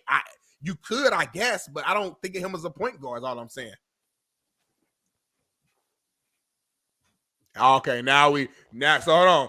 10 minutes ago, JB, fuck you, Eddie. Dak ain't gonna do that. You dumbass. You ain't blah, blah, blah. Now he agrees with you one time. Now you love it. I know this chat. You know what the problem is with this show and this chat? This show is all football fans. This is a football show. At the end of the day, our brand is football. Y'all don't know basketball in this chat. Because if y'all knew basketball, any real hoopers, like for real, would tell you that Chris Paul is a fucking baller. Overall, has been overall has been a baller. He's a Hall of Fame point guard. He's one of the best point guards we've ever seen. Real hoopers know that. Like real hoopers, whether you got, I don't care. Fuck stats. Watch his career. I watched his entirety of his NBA career. Chris Paul is one of the greatest point guards we have ever seen. He's a true point guard, though. I'm talking about true passer, low turnover, managing the game, leader, defense, mid-range assassin. Like, that's what it is. And if anybody don't see that, I can't even respect y'all basketball acumen. I can't expect anybody's basketball acumen on the court. Bleeder, loser, overhyped, hype, overrated, bust. I mean, he is a lot of that. Facts. It is what it is. It's all an opinion at the end of the day. I think there's 10 point guards better than him. You're right in the middle of it because after we broke it down, you're like, okay, there may be some guys. I mean, Dame Lillard, I put him over him already. I just think so. You name Tony Parker. I'm definitely not doing that. You name Tony Parker was a dog. He was not, but he's on the Spurs, bro. Like you say he's a dog. Hold on. You say he's a dog, but he was a catalyst. You're saying he's a dog, but look up his shit though too. Cause you want to diss Chris Paul and say, oh, his stats is very average and very mid. Go look up Tony Parker's stats then, player. And you just called him a dog, by the way. So remember what you said. You called him a dog, but why is his numbers way worse than Chris Paul? Motherfucker averaged 15 points and 5 assists in his entire career. And he's a dog. But then I called, I said Chris Paul averaged 17 and 10, and he's fucking soft. He's a bleeder. But because he was the main guy. Parker wasn't. What the fuck are we saying? Why was Chris Paul the main? No, look at me right now. Why was Chris Paul the main guy? Why was Tony Parker not the main guy? You think that just fucking happened? It's the reason why Chris Paul was the main guy. That's because he was the main guy, motherfucker. You a coach, JB. You put particular players on the field who to succeed. You put the ball in the hands of your main guy, your playmaker. For the young Chris Paul, for the Hornets, the ball went in his hand when the game was on the line. Win, lose, or draw. Tony Parker wasn't that guy. It was Tim Duncan on that team. It was Monty Ginobili. He was the third option on that team. You just proved. Shout out TikTok. I would have loved y'all. Everybody in the chat would have loved to see Tony Parker running down, throwing lobs to fucking Blake Griffin and them. And they still got blown out. Y'all really tripping me out. Gene said Smitty, take the L. Take the L. Think about everything. Lob City. The Clippers was fucking. We never even respected the Clippers. He goes to the Clippers. They become a perennial top team in the league. He goes to the Rockets, and they go further than they've ever been in recent years during the James Harden era. He goes straight to the Suns. They go from non-playoff to the championship in the very next year. What are we talking about here? This is laughable to me. It is laughable because I don't know anything he's won. I still don't get what he's won. Hey, if all we care about is rings, then I'm cool with that. Let's keep that energy then. Like I said before. Playing. I said, Reggie, Charles, all the things you're saying Patrick, all them. You know what everything you're saying is contradicting yourself. If he's so good, he would have played in all those games he missed, and they would have won titles. If he's that good, but the point is he don't play. He missed his games. He's an all-time loser and an all-time bleeder. Keep it real. All I know is he's better than Gary Payton, who you listed. He's better than Tony Parker. Yeah, he's better. Gary ain't got no fucking rings either. He ain't got no rings either. Chris Paul would have locked his ass up too. And Chris Paul would have locked his ass up too. And not to mention, and Gary Payton didn't have no offensive bag like Chris Paul. Gary Payton is 6'4.5". He would have bodied his ass. And CP is fucking all legs, lower body strength with a fucking body fucking Gary Payton, who didn't even have no good offensive bag. He was a great defender. He had no great offensive bag. Bailey's on the white team. I'm just telling you right now. Bailey said, no way Chris Paul better than Gary Payton. Hell yeah. That's because Bailey's fucking Seattle biased. He's a Seattle supersonic. You think I'm boo with the flu? I'm prepared for war. Every time I come on this show, I'm ready for Bailey, Haley, and Shaylee, and I'm ready for JB as well. Bring on everybody because you need some help. You need some soldiers. I come here, I'm a one-man band, one-man army. I'm from Naptown, Far East Side, 317, Post Road, Shaylin, Washington Square Mall, German Church. Stand up. That's why I come down. I don't need no help. It's me. I got my stomach, y'all. I ain't got no wire on me. I ain't got no bulletproof vest. It's all me. It's all Smitty. And I stand on business every single time. And Gene, say something else I don't like. I'm going to remove you from the fucking show. How about that, Gene? I don't even like the name Gene. I don't like your face either, Gene. I don't like your face, Gene. All right. Let's move on. We got some WPS in here, some black people shit, some white people shit. We do, but I gotta get into some real talk or jaw jacking. Eddie, shut up.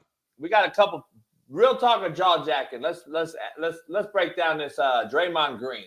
Throughout this process that really hurt me, I turned on the TV screen and someone, Stephen A, was like, Steph is a bad leader. What about Steph Curry? You are the leader. If this were a teammate of LeBron James, we'd be asking LeBron, what you gonna do about it? Because Draymond did X. It pissed me off, but it crushed me. How is Steph enduring being a bad leader? Like, this guy doesn't give us anything to tear him down about. This guy does everything the right way. And yet he's being tore down because my actions crushed me. Because he got crushed publicly for that, I'm going to apologize publicly. I sincerely apologize to Steph for my actions. You are who you are and what you do, not what you say you do. Mm-hmm. It's like repetitive blah, blah, blah, blah. I mean, at this point, I think you get tired of certain people, Smitty. You get tired of me. You get tired of certain people talking. You get tired of, we all do, right? I'm tired of you right now. See what I'm saying? We get tired of people talking when their actions don't match their words. Like, let's be honest. Like, there's a real thing out there, Smitty, that people don't understand. It's called undersell and over-deliver. Like, I shot Smitty some little bread. I had extra bread. I shot him some bread, and he sent me back like, man, I wasn't expecting that. Mm-hmm. I'd rather undersell and over-deliver than oversell and say, Smitty, I'm going to give you $5,000 next month, and then I give him $500. That's overselling and under-delivering. And then there's underselling and over-delivering, which I always used to tell my coaches about. Don't oversell and under-deliver a recruit because you'll lose them. Don't oversell and under-deliver a parent that you're going to graduate their player and you're going to get them to D1 scholarship. You hear it every day. That's just not something I would never do. I'm always going to undersell. I don't know if your son's going to make it, but I'm going to give him the best coaching possible. I'm going to hard love his ass. I'm going to get him graduated. I'm going to tell things that I'm going to factually know I can do. Too many of these cats be jaw-jacking, dog, and it's not real talk. Undersell, over-deliver. If we all did that, we'd be a fucking much better place. But we don't. We oversell. My dick's bigger than yours. No, it's not. She saw both of our dicks. Your shit little. Like, you're overselling again. And let's be real. Like, start underselling. You know what? My shit ain't real. You know, my shit ain't that big. But, you know, add water to motherfucker grow. Like, people don't realize. Undersell, over-deliver. And there's a real thing. This cat keeps overselling and under-delivering, dog. Like, is that not the perfect analogy of this dude? He oversells every interview and he under-delivers. Like, I'm apologizing for Steph. Well, then guess what? The leaders usually get scrutinized the most. The president right now of the country is getting scrutinized more than anybody in America, right? Because he's the leader. So are we supposed to say, oh, well, it's Kamala's fault? No, it's the president. Yeah. So Steph Curry is going to get that. I don't agree with Stephen A., but he's still going to take the heat, just like LeBron takes the heat every year as a leader, like Michael Jordan, like Kobe Bryant, like Troy Aikman, like everybody else that's the leader, Patrick Mahomes. Yeah. So he's going to take the heat, right? You can't change it because you like somebody. Everybody likes Steph. I like Steph. You like Steph. But at the end of the day, if you're in that position, you get the blame, you get the praise. That's the name of the game. It is what it is. And by the way, this is the thing too. He's delivered on the court. Like, I think he's the catalyst for that team. I think the 4 rings go through Draymond. I've said that forever. But that still has nothing to do with overselling and under-delivering. The facts of the matter is he's not available this year. He's missed more games than anyone due to suspension over the last 4 years. He's had more technical fouls than anyone since Rasheed Wallace. Yeah. So, to be honest, that's overselling and under-delivering when your team needs you most on a year that you're struggling in. Don't you think they could use his ass? So, but stop talking about it is my point. Don't even say nothing. Just say, you know what? I screwed up. I got to be better. But I wouldn't even say anything at this point because you've already said that too. So, I don't know. I like apologizing and all this old shit. Man, it gets old fast. And then there's another video that we don't have. He said that Adam Silver talked him out of retiring. Yeah, I saw that one. And I'm sitting there like, dog, cry me a river. Like, get the fuck out of here. Cry me a river. We don't feel sorry for you. I don't feel sorry for you. You created this. You've made those decisions. You've made the bed, sleep in it. I'm so tired of hearing this dude's excuses. That's just my thing. I was like, shut up now and do right and win. Dick Vermeil, when I was in OTAs, he put up a PowerPoint, and anyone can tell you this. He put up a PowerPoint that had 300 slides, and really he deleted them all because there was nothing in the 300 slides. Everybody, you could hear the room go, oh, like we're about to be in this motherfucker for 4 hours, right? Yeah. He skipped to the last slide and said, do right. And that's it. There was nothing else on the PowerPoint. And I was like, damn. And so the first slide had the rules. No phone in the meeting. Don't be late to a meeting. This is the fine you will have. If you miss something, that you're cut. Like, this is your bus ticket back home, not a plane. Like, all this different shit. And then it skipped 300 slides and it said, do right. You're a professional, dog. There's no more talking about it. You are who you say you are. You are what you do and not what you say you do. And this guy continues to say shit that he doesn't do. So you're a liar. Like, which one is it? Are you a liar? Are you just so much of a fuck up? You don't know what you say? I don't know. I'm just over the Draymond Green thing. I like him, actually. I like that. I think he's a catalyst for that team. But I also think he's got a lot of feminine traits. I don't know. All right. Can we dive into some real talk and jaw jacking from the white side? Yes, sir. This is a good little kid, man. He's one of the guys that came over and helped interview me at the house. And with our boy Mo Hassan. Shout out to Mo. That co-host, and he does a lot of these little videos in the car. I think he's funny as hell for what he is. But a good dude. He came over. He played quarterback in JUCO as well. But he does these videos. Is this real talk or jaw jacking? Do you ever notice that men aren't allowed to be cold? Like, you can't just be sitting there with a woman and go and turn the thermostat up. And she's like, why are you turning it up? And you're like, because my toes are a little chilly. Like, you're not allowed to be cold. Okay. You just have to sit there and just shiver. You know what I mean? Like, men can't even do certain activities just because of the way they sound. Like, I could go up to my friends and be like, hey, you guys want to get some lunch? We'll just go sit at the park or something. But I can't go up to them and be like, hey guys, like, you want to go on a picnic? Like that, I would be excommunicated for that. You know what I mean? Like, personally, I love white wine. White wine is my favorite. But if I'm sitting there with my boys and they're all ordering like, hey, I'll have a beer. And the next guy's like, I'll have a whiskey. I can't just be like, hey, so, what's your guys' finest Pinot Grigio? Like, I can't do that. I'm jaw jacking. I'm gonna say real talk in terms of like that's how our society is. You know what I mean? There's a certain thing we do it. We on this show. You always got a list. You can't use straws on this motherfucker. You can't put nothing cylinder in your mouth, Paul, other than a cigar. Like that's we make our own rules on here.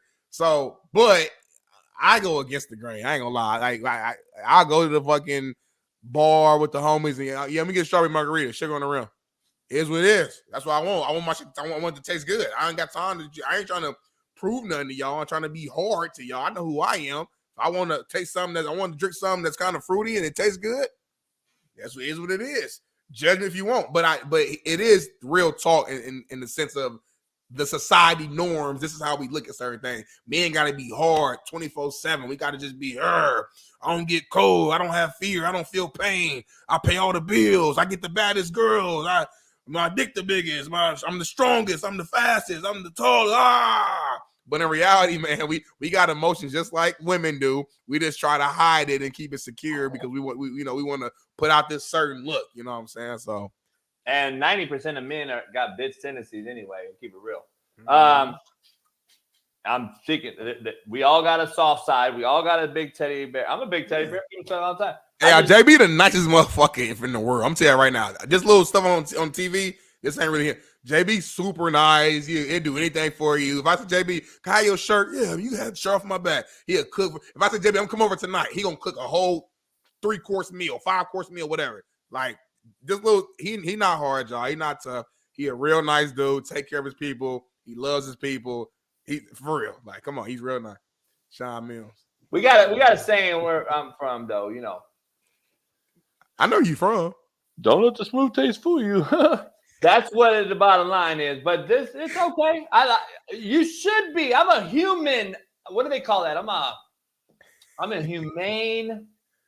Like I want to see great. I want to see everybody succeed. I don't want to see struggle, hate, all that shit. But I also know that my coat, my armor is always on because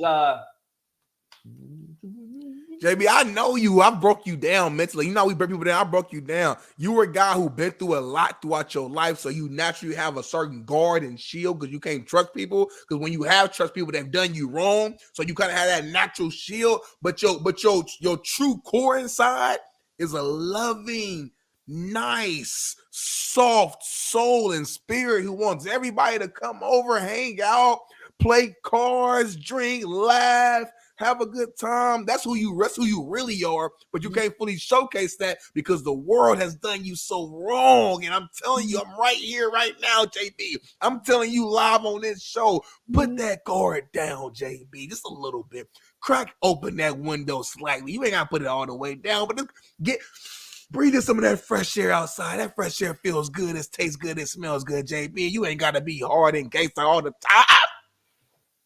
Hey. All right. Smitty's all way off, by the way. I broke him down, didn't I, y'all? Hey, look, hey, I got the chat. We here for you, JV. We here for you. You got some BPS. Can you give us the logo?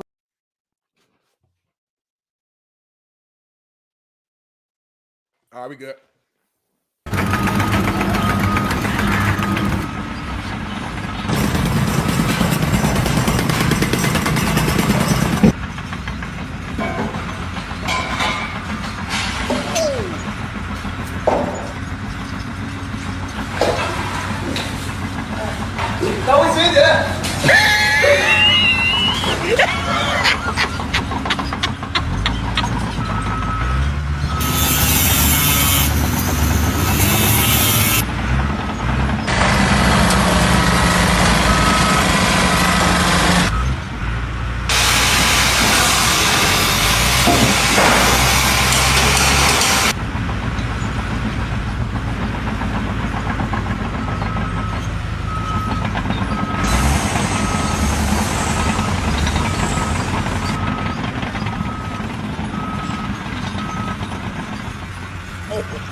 love his videos, man. He's like first day as a construction worker. He always does those with like different various jobs, careers.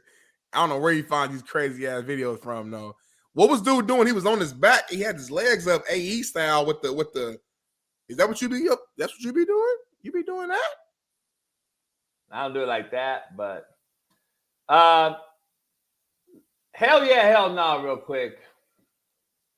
Let's knock something out before we end this show. Wrap it up. Pound the like, subscribe, become a member if you're not one. I get asked at least 100 times a show on TikTok, Instagram. Are you still coaching? Is it really that hard to Google that shit? I'm curious. Wouldn't it be known? Wouldn't it be known if I was coaching? I think that would be known, right? Right. That's the more popular thing. Lazy motherfuckers, guys. Lazy ass cats. These young kids on TikTok are just, I think they're just dumb as shit.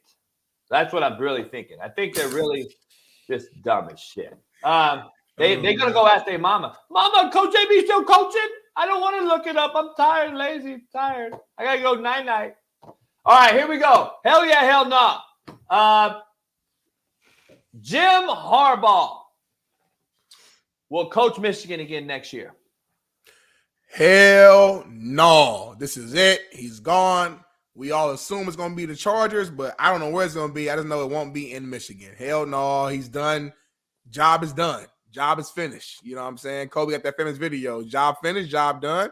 Job is finished. He went to his alma mater, won a natty, best season in Michigan football history. There's nothing else to prove. Why stay around when the NCAA has been trying to attack you all year long and they're probably going to try to suspend you next year? So job is finished. You're good. Hell yeah. I'm going to say hell no as well because I've called it. I think he's going to be a Charger or something. Hell yeah, hell no. Bill Belichick will coach next year in a different uniform. Hell yeah. He will coach somewhere different. I've been calling it all year. But before the season started, I came on here. I said, hey, Patriots fans, enjoy this last ride with Coach Bill Belichick, the legend he is. He, as a Colts fan, he's given me so many just sad nights and sad seasons because we couldn't get over the hump of his teams, whether it was regular season or the playoffs. So I'm not gonna disrespect him. This man's a legend, all-time great. But it's just the time in New England is over. I just think if he wants to continue coaching, he needs to go somewhere fresh and kind of pull a Tom Brady. Go somewhere where a team is already kind of put together and you got the pieces around so you can actually go out there and show that you are more than Brady and show that, hey, you still can coach and you can win. You just need the roster around you. So, hell yeah, he's gone. It's a wrap. I'm going to say hell no. I'm going to say he stays with the Patriots. I think something's going to happen here, and I think that they're going to say, oh, you're going to break the record here as a Patriot. I think it's a bad look for Kraft if he leaves and takes over the job at the fucking Chargers and breaks the record there. I don't think Kraft could handle that, especially after losing Brady and he goes and wins a title. I don't think Kraft – it'll be a bad look for Kraft. I think he's stuck with him. That's just like half of telling me he's leaving, half is like, I'm just going to go on and gamble just because I want to always be opposite of you. Okay. Hell yeah, hell no. The Lakers will make a big trade before the deadline. They need to. I'm going to say hell yeah. They need something. I don't know what it is. Like right now, the Lakers are the definition of mid. After they won the little in-season tournament, everybody was high on them. They've been shitty. It's almost like that's all they cared about. They got that. They cool. They coasting now. I was like, damn. So I'm gonna say hell yeah. The Lakers always make a big trade or a big splash when since I've been a fan, and obviously you're older than me. They've always done something to right the wrong. So I'm gonna say hell yeah. Yeah, I'm gonna say hell yeah. They have to. I think it's gonna be Levine and somebody. I don't know who. Hell yeah, hell no. JJ McCarthy. Midcarthy is a NFL first-round pick. Hell no. They got him at 5. They got him number 5 quarterback. Yeah, but number 5 quarterback don't necessarily mean first round. I can see like 3 quarterbacks going first round, and so maybe he's a late second. Late second, I would say, type of guy. He's not a guy who you can bring on your franchise right now and just like start playing and get going. I do think he's an NFL quarterback in the right system. He reminds me of like Jimmy G, kind of Jimmy G-ish. You put him in the right system, right team, let him sit behind a Brady or whoever for a little while. give him the opportunity. He'll be cool. I think he'll be a long, like, serviceable backup quarterback. But hell no, not a first-round guy. Hell yeah, hell nah. I'm going to say hell nah just from the question. He's not even a quarterback. I don't think he's an NFL player. He ain't even a quarterback. I don't think he's an NFL player, to be honest. He a wide out, JB. I don't know what. I don't think he is. He's Taysom Hill times known. By the way, Taysom Hill becomes a white person on the white people team. He's a corner for me, and he helps us out. He helps us out beat the black team. That's fair. Hell yeah, hell nah. Michael Penix Jr. dropped out of the first round after last night's performance. Hell no, he better not. He better not have, man. Don't do that. That man's been balling all year long, man. Don't use one game to define the entirety of the year. That's crazy to me. One game? Smitty, what have you done for me lately is a real thing. I mean, just last week, we was all, this man's amazing. Hey. This guy, is he better than Caleb Williams? He's stepping in the pocket. He's throwing it. He's avoiding hits. We were having the same conversation. The whole world, the whole media was. Now we're saying he's not first round. Hey, it's a dog-eat-dog world, dog, and he looked scared last night as a hoe in church. And I'm just telling you, he was running from everything. All things smoke. He was running. You would have been running too, JB, and that's he had a fan on, Smitty. He was blowing the smoke. You would have been doing the same thing last night. The way, JB, you ain't gonna sit there and just get hit every single time. I don't care how tough you think you are. I would have made the throws. I would have made the throws that he missed. That's the difference. And guess what? We'd be holding a natty. So you telling me you better than Michael Penix Jr. in your prime? Maybe. I gotta find some tapes, Smitty.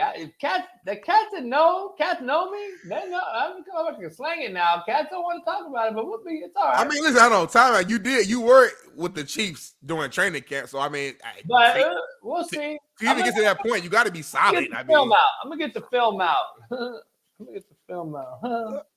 What that mean? Canon? What is that right there?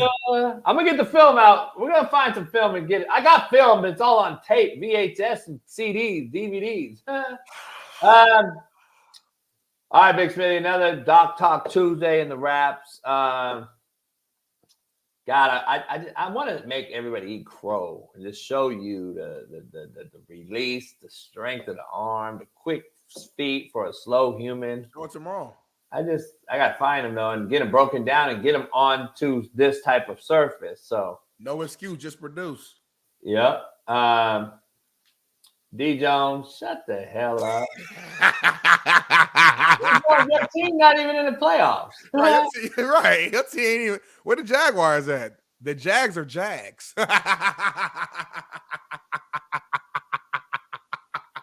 Just other guys. They're jogs.